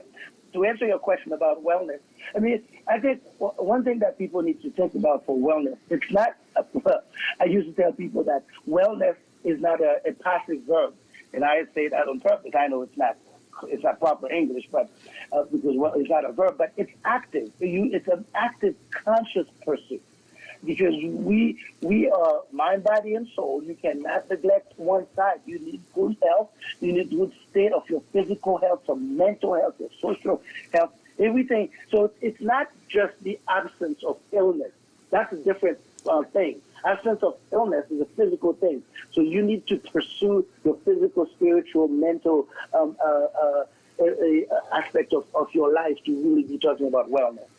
Do you do that with like a conscious thing every day? Like I get up every day, consciously say, first of all, I'm a Christian. I thank God for the day. And then I say, thank you for all the opportunities coming up today, whether they're good or bad. The things that I've got to deal with today, thank you for another day to have a chance to deal with those.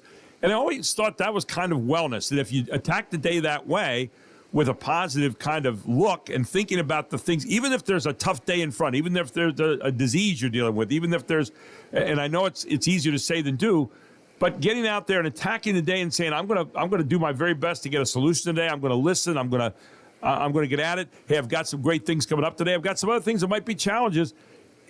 It seems like if you attack the day that way, it's a lot better way to have at least a mental and maybe even a spiritual wellness and maybe even physical wellness at that point. Your thoughts on that? Yeah, definitely. Like I said, like we said, it's an active, conscious pursuit. Right. It's not just it doesn't just come like that. You really have to want to go after it, just like anything you want. You go after it. You speak it, as we said in the religious circle. You speak it and you pursue it actively. There's no other way around it. It's not just sitting around and waiting for kindness or waiting for wellness to come to you. That's an entirely different ball game there. You know, we know, and we talk each week a little bit about depression, and I've openly said to people, I've dealt with depression most of my life, and there used to be the stigma on that. To some degree, there still is with some people. They'll say, "Oh, there's like something really wrong with you," and yet it's a disease. I mean, it's like anything else. It's something that you deal with. Many times you have no control over it. It's something that hits you. You can be having a great day, and right in the middle of that day, something comes up that really. You can't figure out what it is, but you're very sad, you're very melancholy, you feel hopeless sometimes. There's all different ways it manifests itself. And, people go to doctors, people get medication, people go to psychologists and psychiatrists and all that, and sometimes it works very well. And other times, you're still left wanting at the end, and that's where kind of you step in. Talk a little bit about this depression thing and how we should see this and some of the things that you can do right now maybe to help that. Yeah, I mean, going back a little bit also to the wellness part. Remember, your consciousness, what you want in life, most of the time decide what you do. You deliberate lifestyle that you pursue, Great actions point. that you make. Yeah. So therefore, all of that really makes a big difference. And I probably. Yeah, I'm quite sure you and we've talked about that before. When something bad happened to you and you looked at it, you say, if that's the worst thing that happened to me today, it's not a bad day. If that's the worst thing that happened to me this month, it's not a bad month. And then all of a sudden, your attitude toward that, whatever it is, someone cutting in front of you, or even a car accident, a blow of tires or anything, you control it. You take control over that. Suddenly, it doesn't drive you anymore. You drive it where you want it, and then you can continue your life. Going back to Let me throw one little. I'll throw one little monkey wrench. Yeah, I'll throw one little monkey wrench in there. I used to be a person that chased. I call it chasing the rabbits. And you were talking about when someone cuts you off. That could ruin my day. I mean, I could chase a rabbit. Some little thing would annoy me to the point that everything else kind of had a little bit of a tinge on it that day. And I've learned over the years how to get away from that.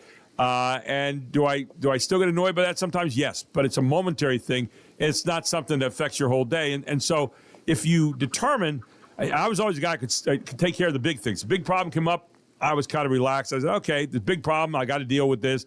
The little things are sometimes the things that terrorize us. And but when you get to depression, that's a whole nother level of stuff that you have to deal with right here. That is correct. When you get to depression right now, you're talking about a true physiological issue that is happening, whether the neurons in your brain, the cells in your brain, the neurons, are not transmitting the signal properly. So therefore, they are not communicating. And most of the time, we say they are dormant. They are asleep when they are not communicating. So interventions include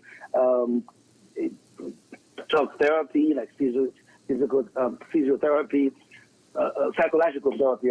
Also involve meditation, trying to see if you can stimulate it. But there are quite a few times where that's not enough, where you have to do something more, and that's when wonderful TMS treatment comes in play, where we try to physically activate those neurons and wake them up from their dormant state and start creating the neurotransmitters, start facilitating the neurotransmission and allow patients to get back to their regular self. I can tell you personally that there are basic studies and as well as clinical studies behind it, basic studies showing that pathway is a real deal, and also clinical studies showing that patients actually have responded to. But for me personally, my experience is really the testimonials that patients are reading on the boards there, and the cards that we receive from patients after treatment and telling us how things have changed their life. Yesterday we had someone who just finished, and she said, "You know what? I didn't even know that thing was working, but I start enjoying life again." She used to do. She used to take pleasure in doing 3D painting, and she said, "Yeah, she started doing that, and she actually printed a nice pumpkin for 3D." It's like little things like that, Gary. I'm telling you, it puts a smile on your face that you feel like, okay, this is not in vain. This is real, and I have a mission for that. This is transcranial magnetic stimulation, and what it does, it's a machine called the NeuroStar machine, and I've seen it in action. People can actually talk to you while they're lying back in a chair there, and they put this thing on the side of your head, and they basically wake up those areas and help your brain work the way it should. It's like physical therapy for your brain. Now, you can find out more about it by calling 717-699-7361. That's the number for York TMS Clinic. It's located at 1806 North George Street right here in York. But I know, Dr. Etienne, you always encourage people to stop by and talk to you about it and get the information because, you don't want to leave out something that could really be helping someone is depressed or dealing with depression or obsessive compulsive behavior or different things like that. It's another possibility, and they should stop and talk to you about that and see if it might be right for you because you're getting some great results. 83% of patients saw improvement in depression symptoms. 62% of patients saw symptom relief, remission right away, and that is really a great testimony to what York TMS Clinic is doing in the NeuroStar machine, right? You do not need a referral. Stop by. We are here. You owe it to yourself to know about every single thing that can help you with your depression. Ladies and gentlemen, 717-699-7361, or even stop by York TMS Clinic at 1806 North George Street, just up the street here from where we're at, and you'll be met with a smile. You'll be met probably with a hug from Dr. Etienne, but he'll explain it to you. He's got all the studies there. He's got a packet there you can look at. He'll answer questions for you. You can probably see the machine if it's not in use at that particular point. And I'll tell you what, it's just a great new addition to helping people cure or get depression under control, and you owe it to yourself. You know somebody or someone in your family or you are having problems with it, York TMS Clinic, I totally endorse it. I totally endorse what Dr. Etienne is doing, and we are partners in this, trying to get the word out to York that this is another good thing to have in the tool belt in helping depression. Doctor, appreciate what you're doing. Thank you so much for joining us on a Friday morning. Thank you, Gary. Let's continue the crusade. I appreciate it, my friend. Take care. Dr. Gracia Etienne right here on the Gary Sutton Show. Again, that number, 717-699-7361, or stop by and see them at York TMS Clinic, or you can go to yorktmsclinic.com on the web. We take a break. We come right back with more coming your way here on the Friday morning edition. It's a Halloween edition of the Gary Sutton Show right here on WOYK. It's the main street of York.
Welcome back to the Gary Sutton Show. Beating along here on a Halloween morning. And don't forget, be nice to the trick-or-treaters tonight.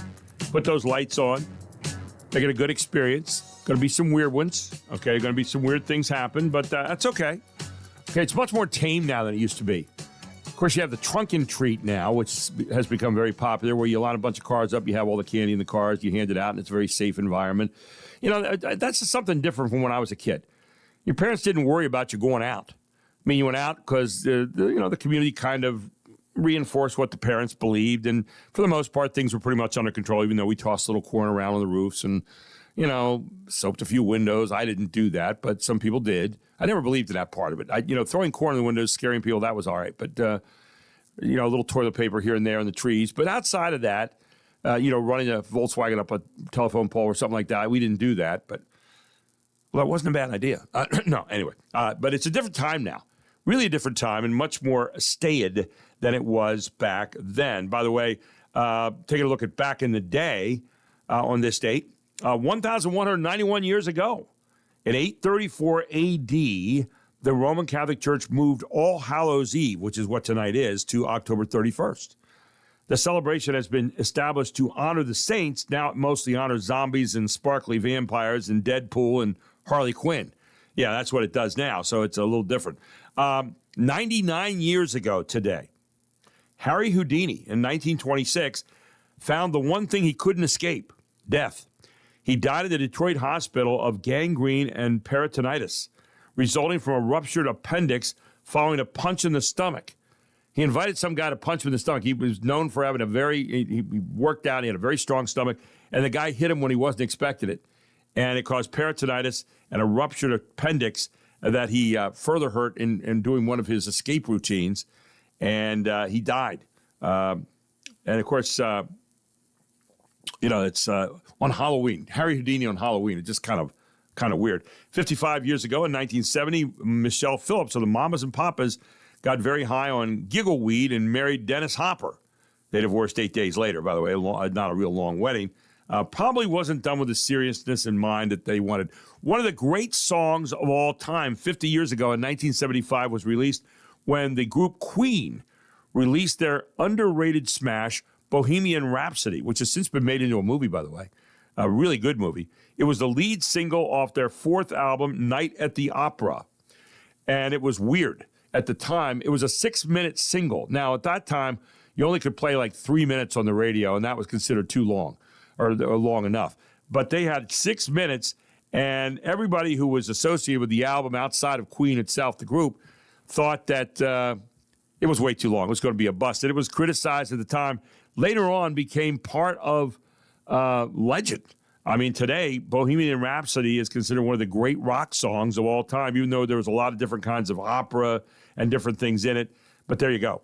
33 years ago, in 1992, 350 years after Galileo died, Pope John Paul II formally proclaimed that the Roman Catholic Church had erred in condemning him for claiming that the earth was not the center of the universe.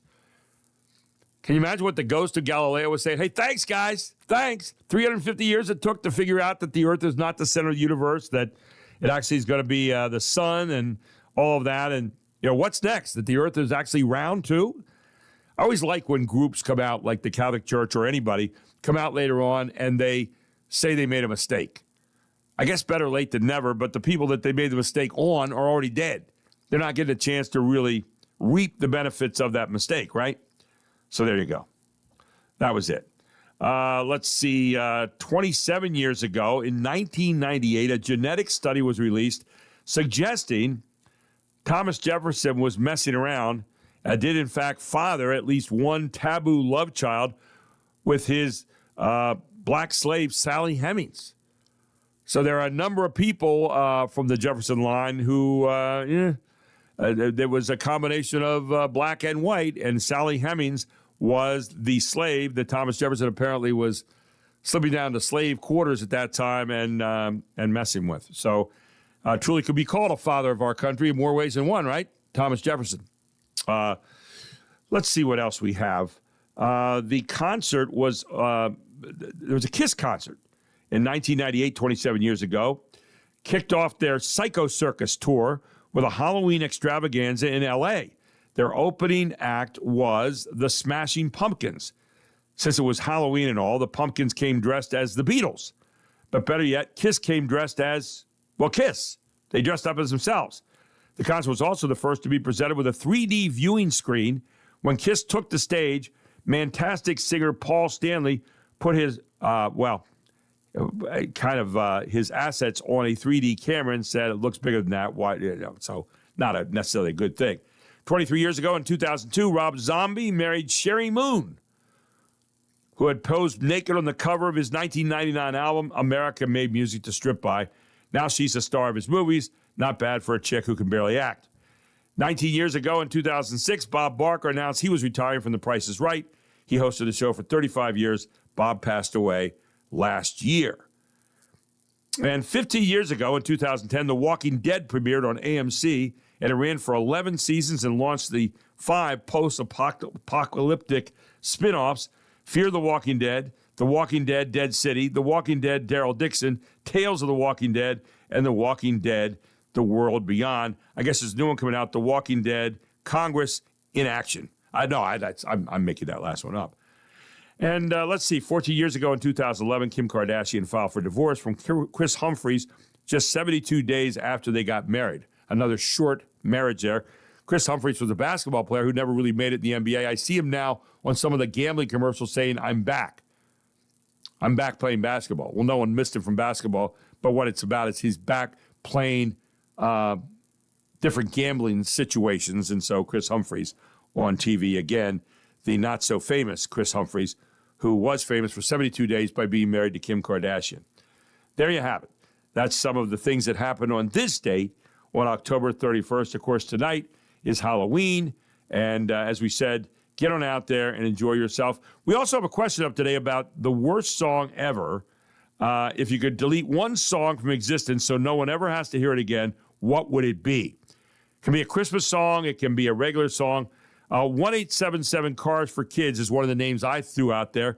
Also, Jingle Bell Rock, sung by that guy I really don't like a whole lot.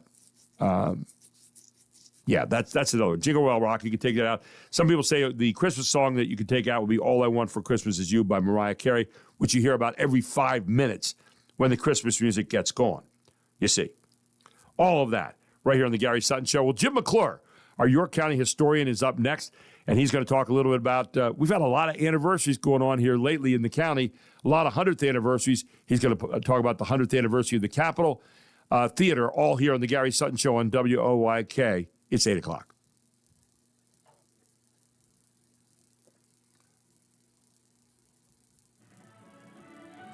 Got it. Turn my mic off, please.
York's only local show is back on its new home on York's only local station. Guess who's back?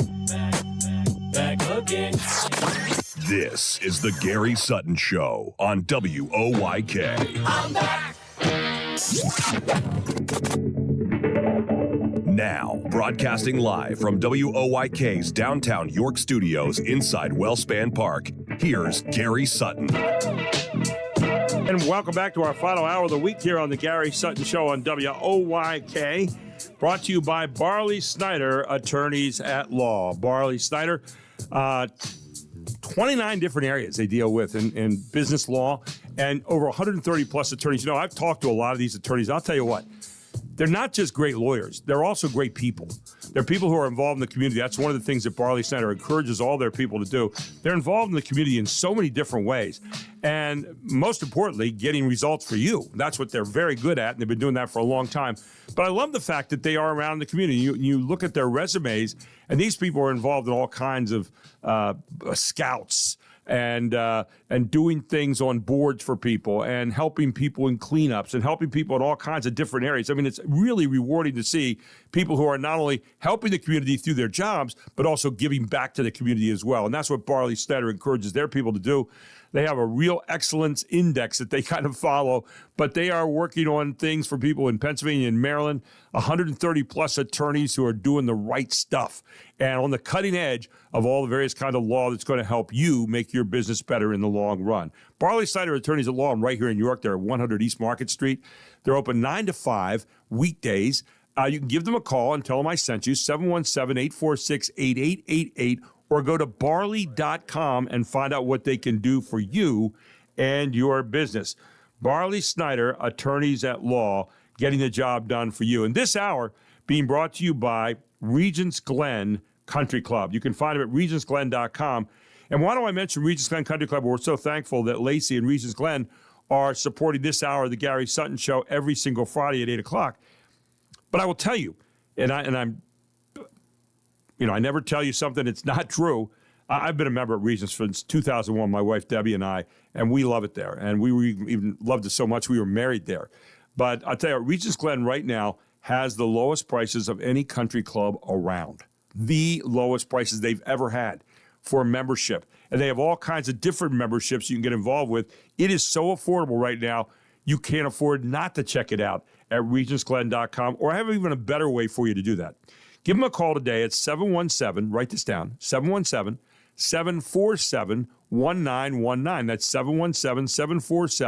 717-747-1919. Ask for the general manager, Lacey, and she will be more than glad to have you come out, show you around, maybe even take you to lunch, who knows. But she is going to show you all the things that make Regents Glen such a wonderful place. From the wonderful golf course, Arthur Hill's golf course, one of the great designers in the country, designed this golf course. It is in fantastic shape. I would dare say it's in the best shape of any country club around right now. The best greens, great fairways. She'll show you the fairway table, little restaurant that we have right there at the moment. She'll tell you about some of the plans coming up in the future for Regents Glen. She'll show you the 400-person tent where you can actually have events from weddings to parties to whatever. She'll show you the 19th hole where you can sit down after a round of golf and sit back and watch the TV, talk with your friends, maybe get a drink at that time.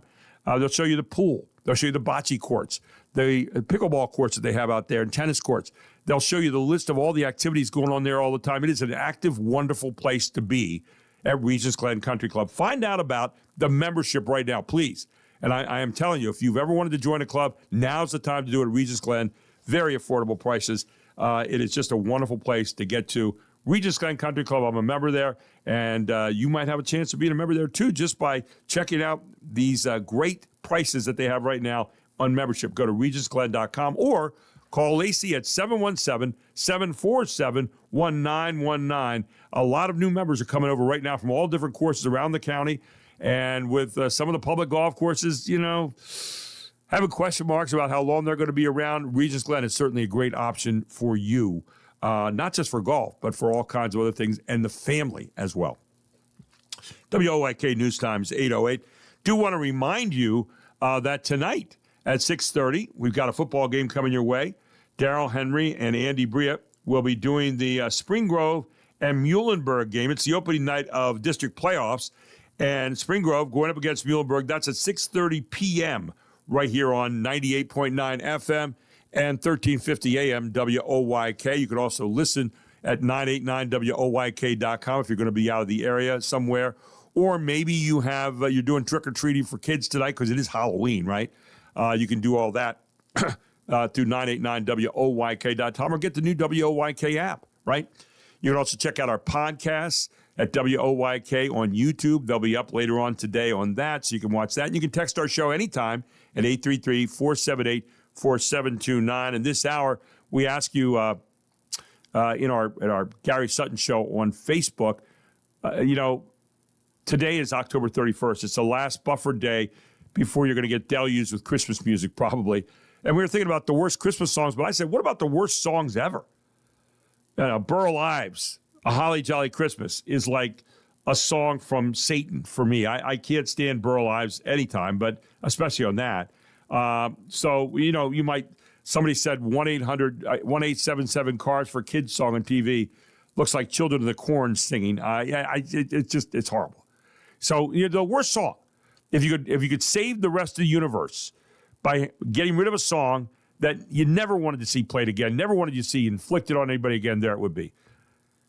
I don't know what Jim McClure's song would be. He's our historian here in York County, one of the guys we go to, but he's also the author of Never Be Forgotten, a year-by-year look at York County's past, where you can find it at Brown's Orchards or right here at the York County History Center at the corner of Pershing and Philadelphia. But I don't know what his song would be. Jim, good morning. Welcome to the show. How are you? Doing well, Gary. I would have to say the Alvin and Chipmunk songs, Christmas songs. Thank you. I don't get that. You think about you could bring peace on earth just by getting rid of one song. The Alvin and Chipmunk song, as usual, my friend, a visionary on your part. So thank you so much for bringing that up. But anyway, it's great to have you with us on a Friday morning. Great time of year, Halloween, but it's also a great time for York. We seem to have a lot of anniversaries happening right now, don't we? Yeah, and we're talking about one today. I mean, the Strand Capitol has celebrated, or Strand Theater celebrated its birthday for all year, 100 years from 1925 when it was founded. But sometimes we overlook the Capitol, its sister theater right next door, and it's celebrating a 100th anniversary of sorts next year. And that would be the 100th anniversary of the time that Nathan Appel acquired it and greatly upgraded it and changed its name from Jackson to Capitol.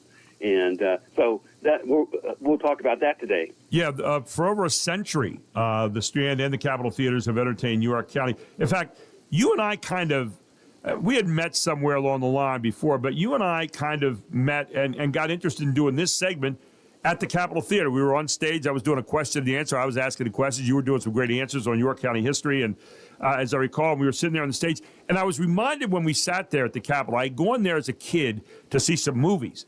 But I was reminded of just the intimacy of that particular building, the Capitol Theater, which has its own unique history, much like the Strand does. Talk a little bit about that.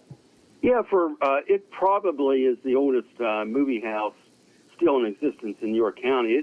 You can date it back to 1906, and they started showing movies at least in 1908. Right. And really, its specialty, to your point, has really been showing movies and then smaller settings like what we had on the 275th anniversary of the founding of York County in 2024. That's when we were on stage together. So it has these small movies plus small settings for really intimate conversations. And we have one coming up. I know we always pitch upcoming things. I'll slip it in here at 6:30 on November 6th. The hometown history team is going to be there to talk about the Strand and Capitol history, and it's free and open to the public. So that's the type of thing that goes on there. These smaller types of settings. Some people, the Strand is about 1,200 capacity next door. And, the Capitol is about 450, about 200 on the lower level and 250 up in the balcony. So really a great setting for any type of activity. I know Kevin Smith is having a premiere of Such a Time as This, his Kindness documentary, and it's going to be on the 12th there at the Capitol, and he's got like 300 plus people coming to that right now. So again, a very intimate kind of setting where those kind of things seem to work pretty well. But you go all the way back, the Appel complex there. Nathan Appel is a name we've mentioned before, but he acquired the future Capitol Theater back in 1926, didn't he? Yeah, and that's when the name was changed from Jackson to Capitol, and I think that's because in 1927, that was the 150th anniversary of the Artists Confederation adopted here in York County. So it made sense, the whole town was really celebrating that big anniversary the next year. So he got ahead of it and just renamed it the Capitol. And the two have been, Capitol and Strand, been operating side by side ever since.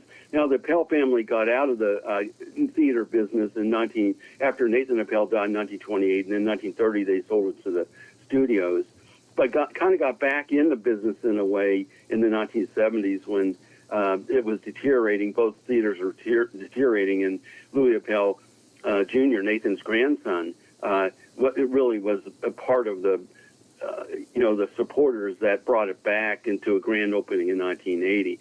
So the Appel family has been connected with those theaters for 100 years, and that's in part why it's called Appel Center for the Performing Arts today. Jim, I learned something in the article I was reading that you wrote about this, that he also owned the 1881 York Opera House, and which was a big all-purpose venue on South Beaver Street. And then they had you mentioned a vaudeville neighbor, the Orpheum. There are two things I would dare say a lot of people in York don't know much about.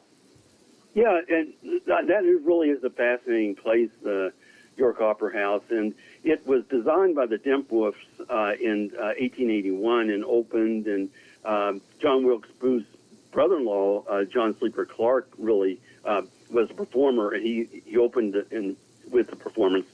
And then it was torn down in the 1930s after the studios bought it. Interestingly, the Orpheum and the Opera House operated side by side in the same way the Strand and Capitol operated side by side. So, Nathan Appel liked that synergy of the twins. And so if one theater was down because they were changing scenery or renovations, they could still get revenue from its next door neighbor, so they can move resources back and forth. And it's interesting also that, the York Opera House, the York Telephone Company is where it is, the old telephone company building. Okay, all right. Really is in its place today.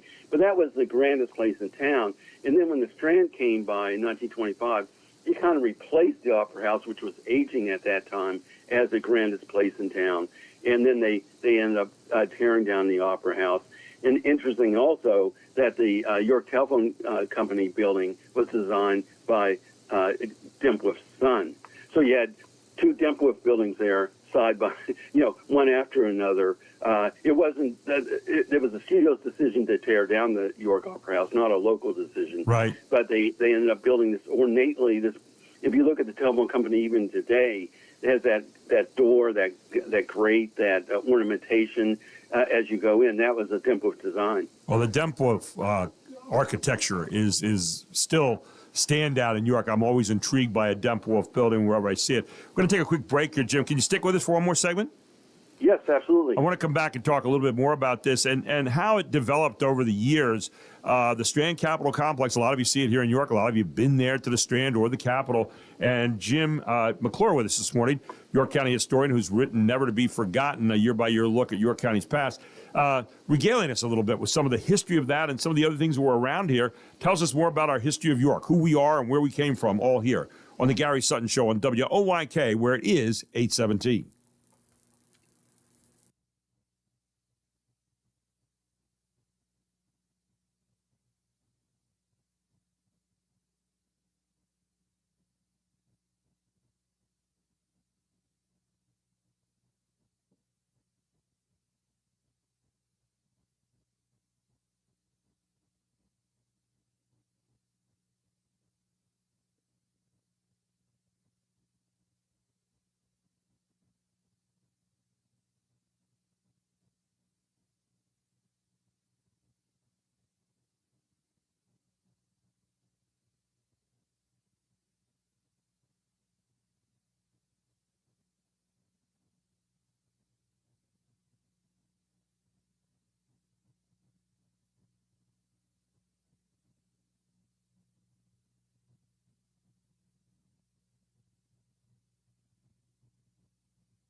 And welcome back to the Gary Sutton Show with Jim McClure this morning, the author of Never to Be Forgotten, a year-by-year look at York County's past.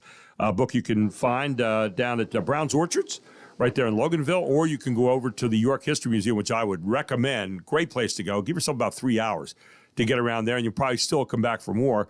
Right there at the corner of Pershing and Philadelphia Street, right here in York, and a place that Jim spends a lot of time, I know. But we're talking about the anniversary. We've had a lot of anniversaries here lately, and they seem to come around the 100th anniversary right here in York, and nothing more noticeable when you come to the center of York than the Strand Capitol, the Appel Entertainment Complex there now, and Nathan Appel, certainly a guy that got a lot of that started. But, you know, when you talk about the Capitol, Jim, you're talking about a place that wasn't always a theater, and it wasn't always a movie theater, obviously. At one point in time, I think it was a dance hall, if memory serves. Yes, that's right. It was founded as a dance hall, or really kind of a multi-purpose hall, right? You might say. And then it was converted to a movie theater. And and this was about 1908. There was some renovations.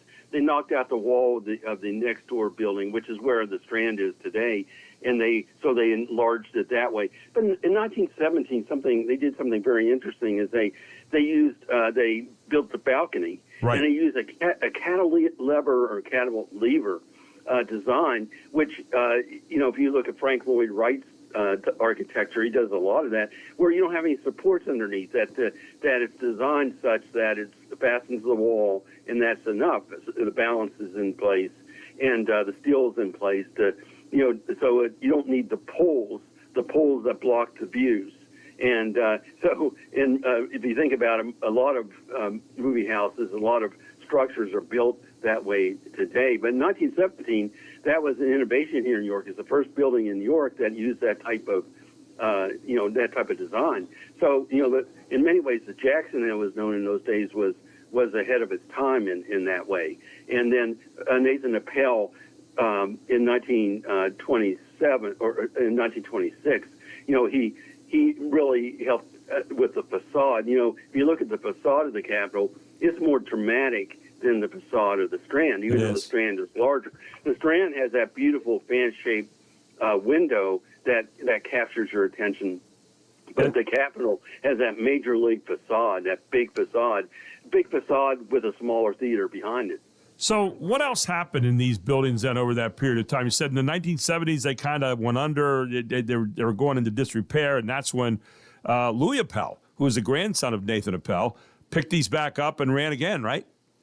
Yeah, it seemed like the three kind of icons of downtown New York in the hospitality space, which would be the Yorktown, the Strand Capitol, and the Valencia, all have similar stories. They all started in the 1920s, or at least in terms of the Valencia, that's when the Tasha family really gave it legs.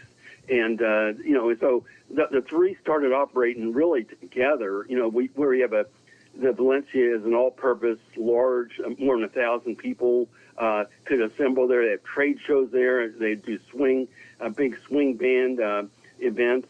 That was what it was known for nationally. Right. So you have that, and you have the Yorktown. People had to stay somewhere whenever they performed here in New York, and or who are patrons of these establishments, they stayed there. Then you have the Strand Capitol, which would have all kinds of stage entertainment and movie entertainment. So the three of them really operated together in the 1920s, came up and operated together. In the 1970s, all three of them faced hard times, just as the downtown in those days really was struggling after the York Race riots and after Tropical Storm Agnes, and Vietnam was in play. It's kind of a dismal time. And all three of those came back in that time frame in the 1970s. The Yorktown, Louis Appel Jr. and Tom Wolfe and with the Wolfe family and others invested in Yorktown. The Valencia became a church, and then Kinsley got involved in the 1990s and really rebuilt that place. Right. And then you have the Strand Capitol, where Louis Appel, Mayor John Kraut, and a host of others got behind that in the 70s and said, we need a performing arts center before we're going to be a city that is a proud city. And that they invested in it, and they brought in Ella Fitzgerald to kind of, to christen it. And then they didn't stop there. The Strand Capitol right after the year 2000, underwent a $17 million renovation, the second renovation that took care of things that didn't get done in the late 1970s renovation. And it was closed for a couple of years. You might recall that. And then it reopened. And the Capitol then got some love. Maybe the first real investment that really was eyeballed, the Capitol around 2017, 2018. And one of the things they did in that renovation, that $2 million renovation for the Capitol, was they took the balcony down to its bones and they rebuilt it. Wow. And so it reopened, the Capitol reopened as refurbished and ready to go. And so that's why some of us, you and I enjoyed the stage there, and and all kinds of events were taking place there today, including movies, which was its original intent. Well, as you said, you're going to be doing a thing there on the 13th, and presenting with Scott Mingus about the Civil War era Susquehanna Bridge at 6 p.m. And you're going to be doing some other things there as well. But I guess Jay Leno's coming in. November? Is it 22nd? Am I correct on that? Yes, that's correct. That's part of the Strand's anniversary over at the Strand. Just a really neat place. And one of the things that here in York we can't forget about, I think, as you said, arts are part of the community. Sports are part of the community. I'm sitting here right now at the stadium where our studios are, and we see that being transfixed now into the 3 million lights, bright nights, as in addition to playing baseball here during the season and other events that are going here all the time. I mean, I often talk about the mosaic of a community, but certainly Strand Capitol is one of the big pieces of that mosaic, wouldn't you say? Final thoughts this morning, Jim. Absolutely. It's one of those three-legged stool when it comes to hospitality that has been with us since the 1920s. The Yorktown's been renovated. The Valencia looks wonderful. And the Strand Capitol has renovated, and they even did some renovation this summer to get ready for the anniversary. Then you layer on other really iconic things like the stadium, and you can't help but to feel a lot of optimism about the downtown. We have all these staples in place, and people are discovering. And next week, I know we'll talk about what the traveling people, writers and journalists and so forth, what they say about York whenever they come here, and it's almost entirely good. They love York. Well, that's one of the things that we're going to talk about. I'm looking forward to that because York was the place I came to for all kinds of things back when I was a kid, but it changed over the years, and now people are saying, "What's another reason to come back to York?" And I'm looking forward next week to your talk about that. Jim, thanks so much for joining us this morning. Really appreciate it. Where are you going to be coming up here in the next couple of weeks? Yeah, we talked about November 6th at the Strand. That's that would be Jamie Domi and the hometown history team was going to be there. I'll be there, and we're going to draft A.J. Myers from the Strand to help us with. A.J. Myers and I are going to do a behind-the-scenes look, a backstage look at places around the Strand and Capitol that you never see. And we went up into the attic of the both movie houses, both places. Went up there, and so we're going to show photos and talk about those as part of that evening. And then I'll be there for History Night at the York County History Center as part of the History Storytellers. That's at 6:30 p.m. December 11th. Always a great place to be with Jim and Jamie and all the people that are just great storytellers and not letting the history of York die, keeping it alive and making it very real to you. Jim, always appreciate it. Thanks so much, my friend. Yeah, thank you, Gary. Have a good weekend. Talk to you next Friday. You too. Jim McClure here on the Gary Sutton Show. When we come back, Dr. Nick Pantelidis takes a look back at the past week through his eyes and his perspective. All right here on the Gary Sutton Show on WOYK. This hour being brought to you by Regents Glen Country Club.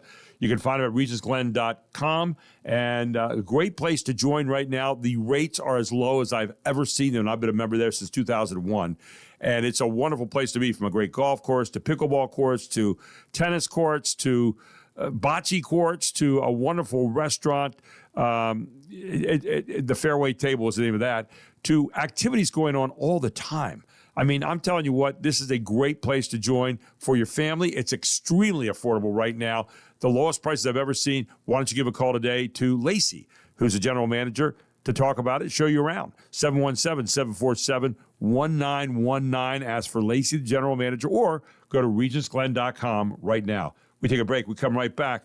Next up with Nick Pandalidis on WOYK.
And welcome back to the Gary Sutton Show on WOYK, brought to you by Regents Glen Country Club this hour, regentsglen.com. You know, I was over at Tony Calderone's Bon Appetito last night.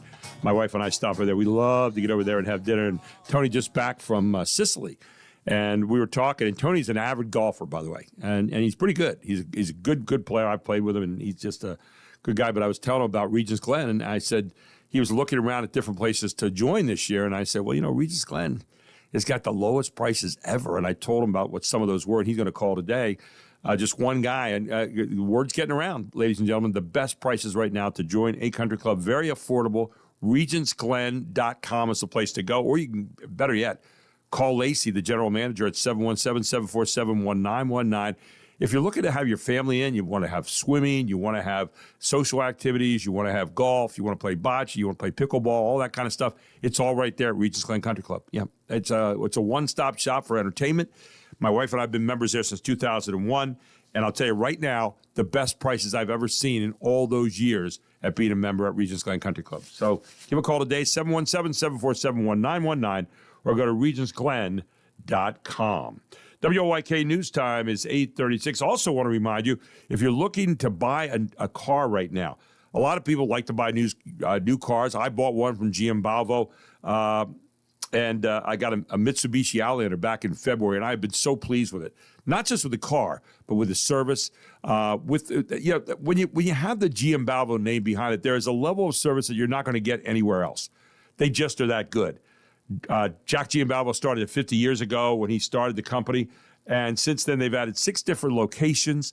The Giambalvo family of dealerships, when they talk about family, they really treat you like family. And that isn't just for new cars like I got, it's also for pre-owned cars. And right now, if you go to GM pre-owned dealership.com, you're going to see an array of new cars that are incredible. And you can go to gmbalvo.com right now, and the used inventory is right there for you.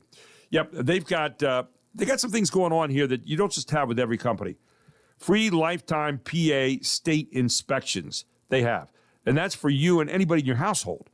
3-month, 3,000-mile warranty included on most pre-owned vehicles. Their vehicles go through a very rigorous inspection to ensure they are roadworthy and ready for you. They come up to that standard that the GM Balvo family of dealerships has expected for a long time. 50-plus years they have of really making sure that people in York County are happy with the cars that they purchase. And GM Balvo has that standard. It's as high as anyone's going to have anywhere. And I'll tell you what, you don't want to miss it. You can go to GM Balvo preownedinventory.com right now. And one of the great things when you go to that website is they have exactly where the car is located, because they have 6 different dealerships. So you don't go hunting around saying, oh, do you have it at this place, this place? They have it right there for you. Jack Giambalvo family of dealerships is ready to provide your best pre-owned experience today. GM Balvo, preownedinventory.com. Check it out 24/7 and experience the GM Balvo difference today and tell them Gary Sutton, an owner of one of their vehicles, proudly has sent you. WOYK News Time is 8:38. It's time now to bring in Dr. Nick Pandalidis this morning, who formerly blogged under Dr. Wright. He's now retired. He was an orthopedic surgeon, but he's always got an interesting look on the things that have happened over the past week, and he joins us here this morning on WOYK. Good morning, Dr. Nick. How are you? I'm doing great, Gary. Sorry, I'm just finishing up a donut. I may be a little bit sloppy here. You were finishing up you were eating a donut? You, Mr. Health Conscious, were eating a donut? I was actually making a little joke, but yes. Oh, so you really weren't doing that. So there goes the trust out the window now we've had with you all these years. Yeah, so well, it's great to have you in this morning. Dr. Nick and I, and Dr. Nick's wife, Lisa, and my wife, Debbie, had dinner on Sunday night down at Pappy's Q as I tried to enlarge his scope of where he goes. And we had a great time with Pappy and his wife, Amy, down there and the family. But I'll tell you what, Dr. Nick can pack it in. You were impressive. You're not the tallest guy in stature, but you were impressive. I was kidding with your brother, with your son-in-law yesterday, that we had 2 glasses of water in front of you, one to drink and one to cool off the fork. Huh? No.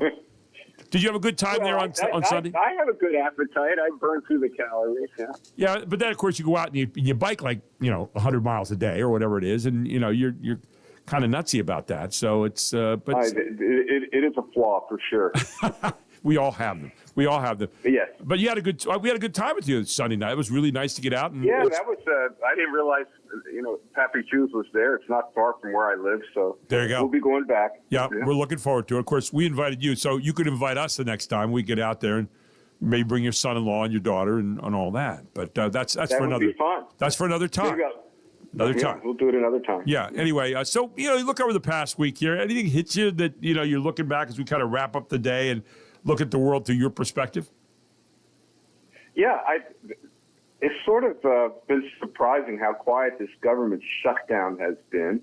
I guess November 1st is sort of a line in the sand, but at least up till now, it hasn't been too hard. I guess there's some things going to become difficult with food stamps. And, well, yeah, we got the whole SNAP benefits are drying up. We got airline traffic controllers and other federal workers who are not getting paid. The Army at the moment not getting paid, although Vice President J.D. Vance said they will, but didn't say how at the end of the week. But we got a lot of stuff coming up right now. The Obamacare premiums, too. Those subsidies are drying up because that ends today. And, you look at Obamacare. That's one that I know affected you. I mean, you're in the healthcare industry over the years. But the Affordable Care Act, which is going to become unaffordable, some people said it wasn't that affordable at all. And yet, and it looks like maybe the Republicans are trying to run Obamacare out of town here. And yet at the same time, I said this morning, the hypocrisy is the Republicans don't have anything as an alternative, do they? They haven't really come up with anything over the years. They got ideas, but never came up with a program like the Obamacare or the Affordable Act program. What are your thoughts on that? Well, there's a couple of things. I mean, as a general rule, as you know, whatever the name of a federal law is, it does just the opposite. I mean, premiums have been going up faster than inflation.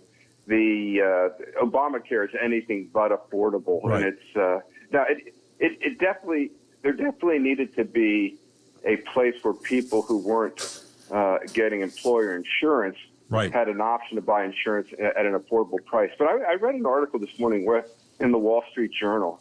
You know, the 60% of people that can re-enroll in Obamacare will be paying $50 or less for a month for their premiums. I mean, my premiums are much higher than that. Right. And interestingly, it's not that the subsidies are going away. It's the subsidies that were increased during COVID are going away, and they affect primarily older people who aren't quite at retirement age, but are at the 400% of the poverty level, so they're not impoverished. Right. And the Obamacare additional subsidies, made it cheaper for them, and that's going away. But I mean, there's lots of things you'd like to do for people, but the deficit keeps getting larger and larger. So Obamacare really it did not, in a lot of ways, it accelerated medical expenses. Insurance does in general, but so the Republicans, need to, in the wake of this government shutdown and not giving in on the subsidies, which was absolutely the right thing to do. They need to come out with a plan and say, this is what wasn't working with Obamacare, and this is what we propose to do. So hopefully they'll govern like they're supposed to. When you look at things like that happened during COVID, and when you look at things that mandates that we get from the government and so forth, and we get this money, and people say, oh, okay, well, that's great. Government very seldom gives you back anything that you had before. Well, in the case of COVID, for example, the point I'm getting to is the emergency aspect of it. They added things to help make things easier for people because of the fact that, a whole lot was changing during the time of COVID. People were out of jobs in some cases and so forth. But then people expect, well, that's going to become the new way of life. So COVID ends, and now people say, well, let's keep on going with those same subsidies, which are basically unsustainable. I mean, that was special money that was given out by the government during that time to make life easier for people whose life had changed drastically. And now you go back to the regular subsidies. What would that say now about what you're going to pay in? Does it expose Obamacare for what it really is in terms of how much it really costs, as opposed to artificially propping it up with those extra COVID subsidies during that time? Is that basically the problem we have right now? Yeah, and I mean because it subsidizes the insurance. There's more so-called healthcare delivery, which the hospital systems love, the non-tax-paying hospital systems, and it is the price of the premiums has been going up and up and up. Right, and the subsidy support has been going up. What they're taking away is an extra layer that was added on that really it won't affect the poorest people, under 400% of poverty level. It won't affect what they're paying for subsidies by holding out on this, additional subsidy that was part of COVID. But healthcare is a mess, and so many resources are diverted, really financial resources to healthcare that could be, building new companies and other ways creating increasing the GDP. So, well, something interesting that you kind of as I'm listening to you here, Dr. Nick, and we're talking about the Obamacare subsidies and how those are going away, but Dr. Nick saying that really was the COVID increase in subsidies that's going away, and now you're back to where you were before COVID started, and so you're paying what they would have paid now, and it seems to me that if the Obamacare, if a healthcare system engineered by the government is going to work, it ought to be able to stand on its own. In other words, you ought to be able to somehow deal with that on its own, and it's going to be affordable. It's not affordable if you don't add the government money being ciphered in there as a buffer to supplement what you're having to pay. Am I saying that correctly, or am I off base? I think so, but the problem is we have Medicare, we have Medicaid, we have Social Security. Great point. We have, so all those things are, can be beneficial, but our deficit keeps going up and up and up, and so it's not sustainable. So if you can have a GDP that's high enough and with a tax level that is manageable, that continues to encourage GDP growth, and you can pay for benefits, I think that's perfectly reasonable and a good thing. I do think, unfortunately, that all these subsidies and benefits breed dependency. That isn't to say, and that isn't to say there aren't people that need help. There absolutely are.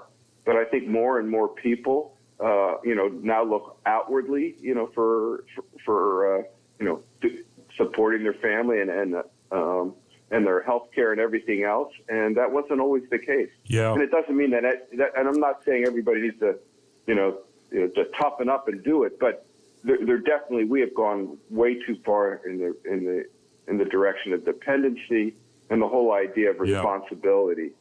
And I think there's a legitimate another big conversation needs to be had on that. Whether or not our congressmen and our senators can do that, and our president, we'll wait and see. Dr. Nick, great discussion this morning. Really appreciate it. Good stuff as always, my friend. Thank you for joining us. I'm looking forward to talking to you again next Friday. Okay. I'm looking forward to it as well, Gary. Have a great weekend. Thank you. You too. Dr. Nick Pandalidis here on the Gary Sutton Show on WOYK.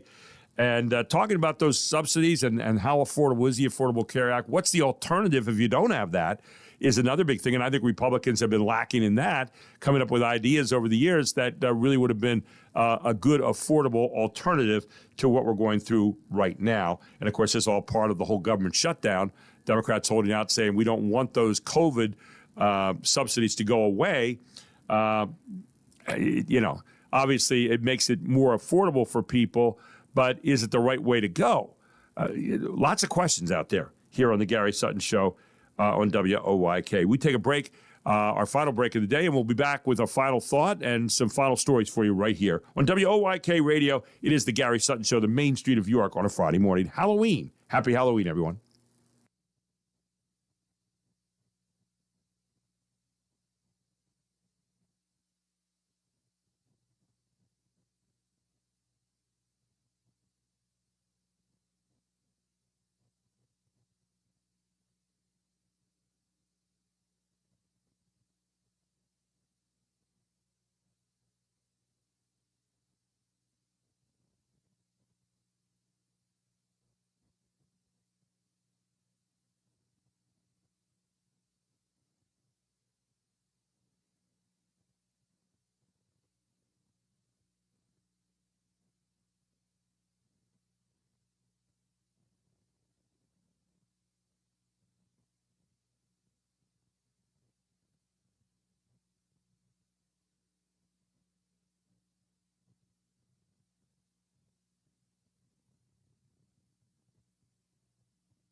Appropriate music to end the day with today. One of the great videos of all time. Really made MTV kind of jump out. Right? Thriller. Yeah, Michael Jackson. Beautiful dance routine. Good story. Oh, yeah. Little Vincent Price at the end, huh? Yeah. There it is. And I never, ever get tired of seeing this video and hearing this song. Let's see if we can hear the chorus here in a second. This is where he's actually doing the dancers they have were fantastic. Of course, Michael Jackson could dance with the very best of them. The Fred Astaire of the 1990s and 2000s, and Thriller. Anyway, welcome back to Gary Sutton. So don't forget, here it is. You can turn that up a little bit. Oh, yeah.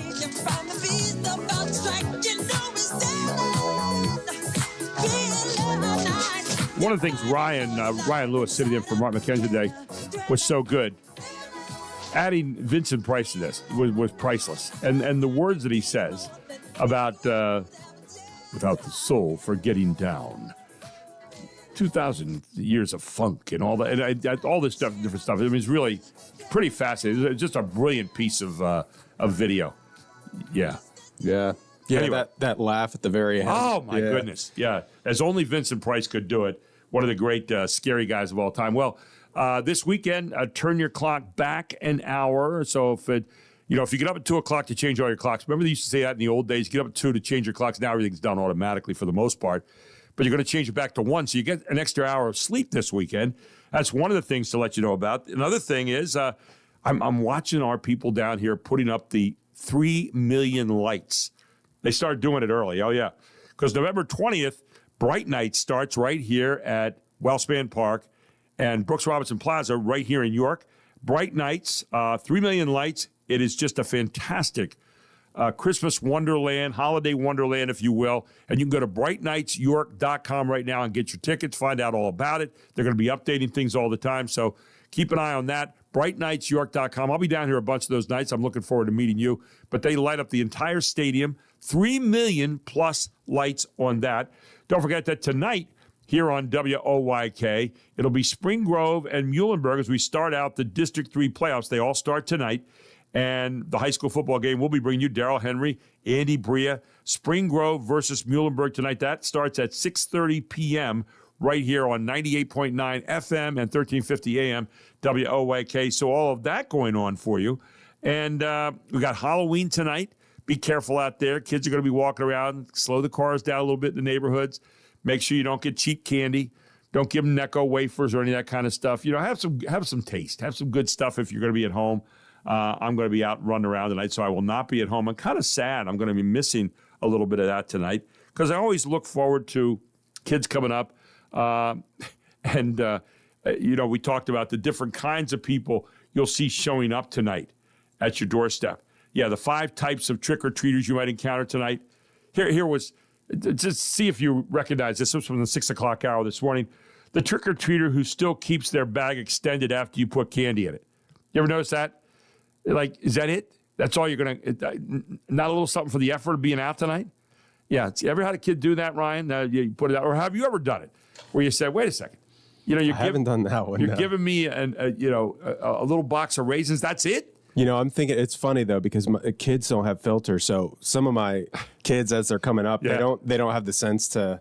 Oh yeah, to know no, you pull the bag back, you say trick or treat, thank you, walk away. The parents usually run up and say, "That's enough, guys. Right, thank you so much." How about the trick or treater who peers past you to spy into your house to see what you got, and maybe for a future robbery or something? I don't know. Now, the adult using their dressed up baby as an excuse to trick or treat. How do you like that? They dress up the baby and then they come up and they get the goods because the baby doesn't know anything better. They're a prop. So how about the? Well, wait. Here's a question. So if you have other children and a baby, is that okay? I think you're all right there. Okay, so it's just the one adult or two adults with one. But the good decency would be let your other kids get the candy and you're just alongside nodding the approval, right? Right. How about this one? The trick or treater who doesn't hide their disgust. You gave him candy corn. You get candy corn. I mean, that's grounds for In the old days, that was grounds for getting your windows soaked, but not now. Now, if you did that, you're deemed a terrorist. The teenager who knows that that he knows he's way too old to be trick or treating. The kid comes up with a used Subway bag and says, "Hey, can I get some candy? Come on." And they don't really fit in their costumes. Yeah, they don't fit in their costume, or they don't even wear a costume. That's another part of it. The trick-or-treater who says, "I'm a ghost," and you say, "Oh, spooky," and then there's an uncomfortable pause while you realize that, it's not anything. The trick-or-treater who still knocks on your door, even though your lights are out, and you're groveling on the floor, making sure that you can't see how cheap you are, and makes you hate kids even more. Okay, so that's the guy whose baseball rolls in the yard, and you keep it and say, "Not in my yard." Let's see what else we have here. The trick-or-treater who trips over your front door steps and sues your butt for millions. That might be the guy that shows up tonight, too. So you be careful of that. Yeah, this hour has been brought to you, by the way, by Regents Glen Country Club. Best prices I've ever seen going on for memberships right now of all different kinds. You can get a full golf membership. You can get a swim membership. You get a social membership. There are all kinds of different memberships you can get at Regents Glen. It is right here in York. It's 7 minutes from where we're sitting right now. Just off Indian Rock Dam Road.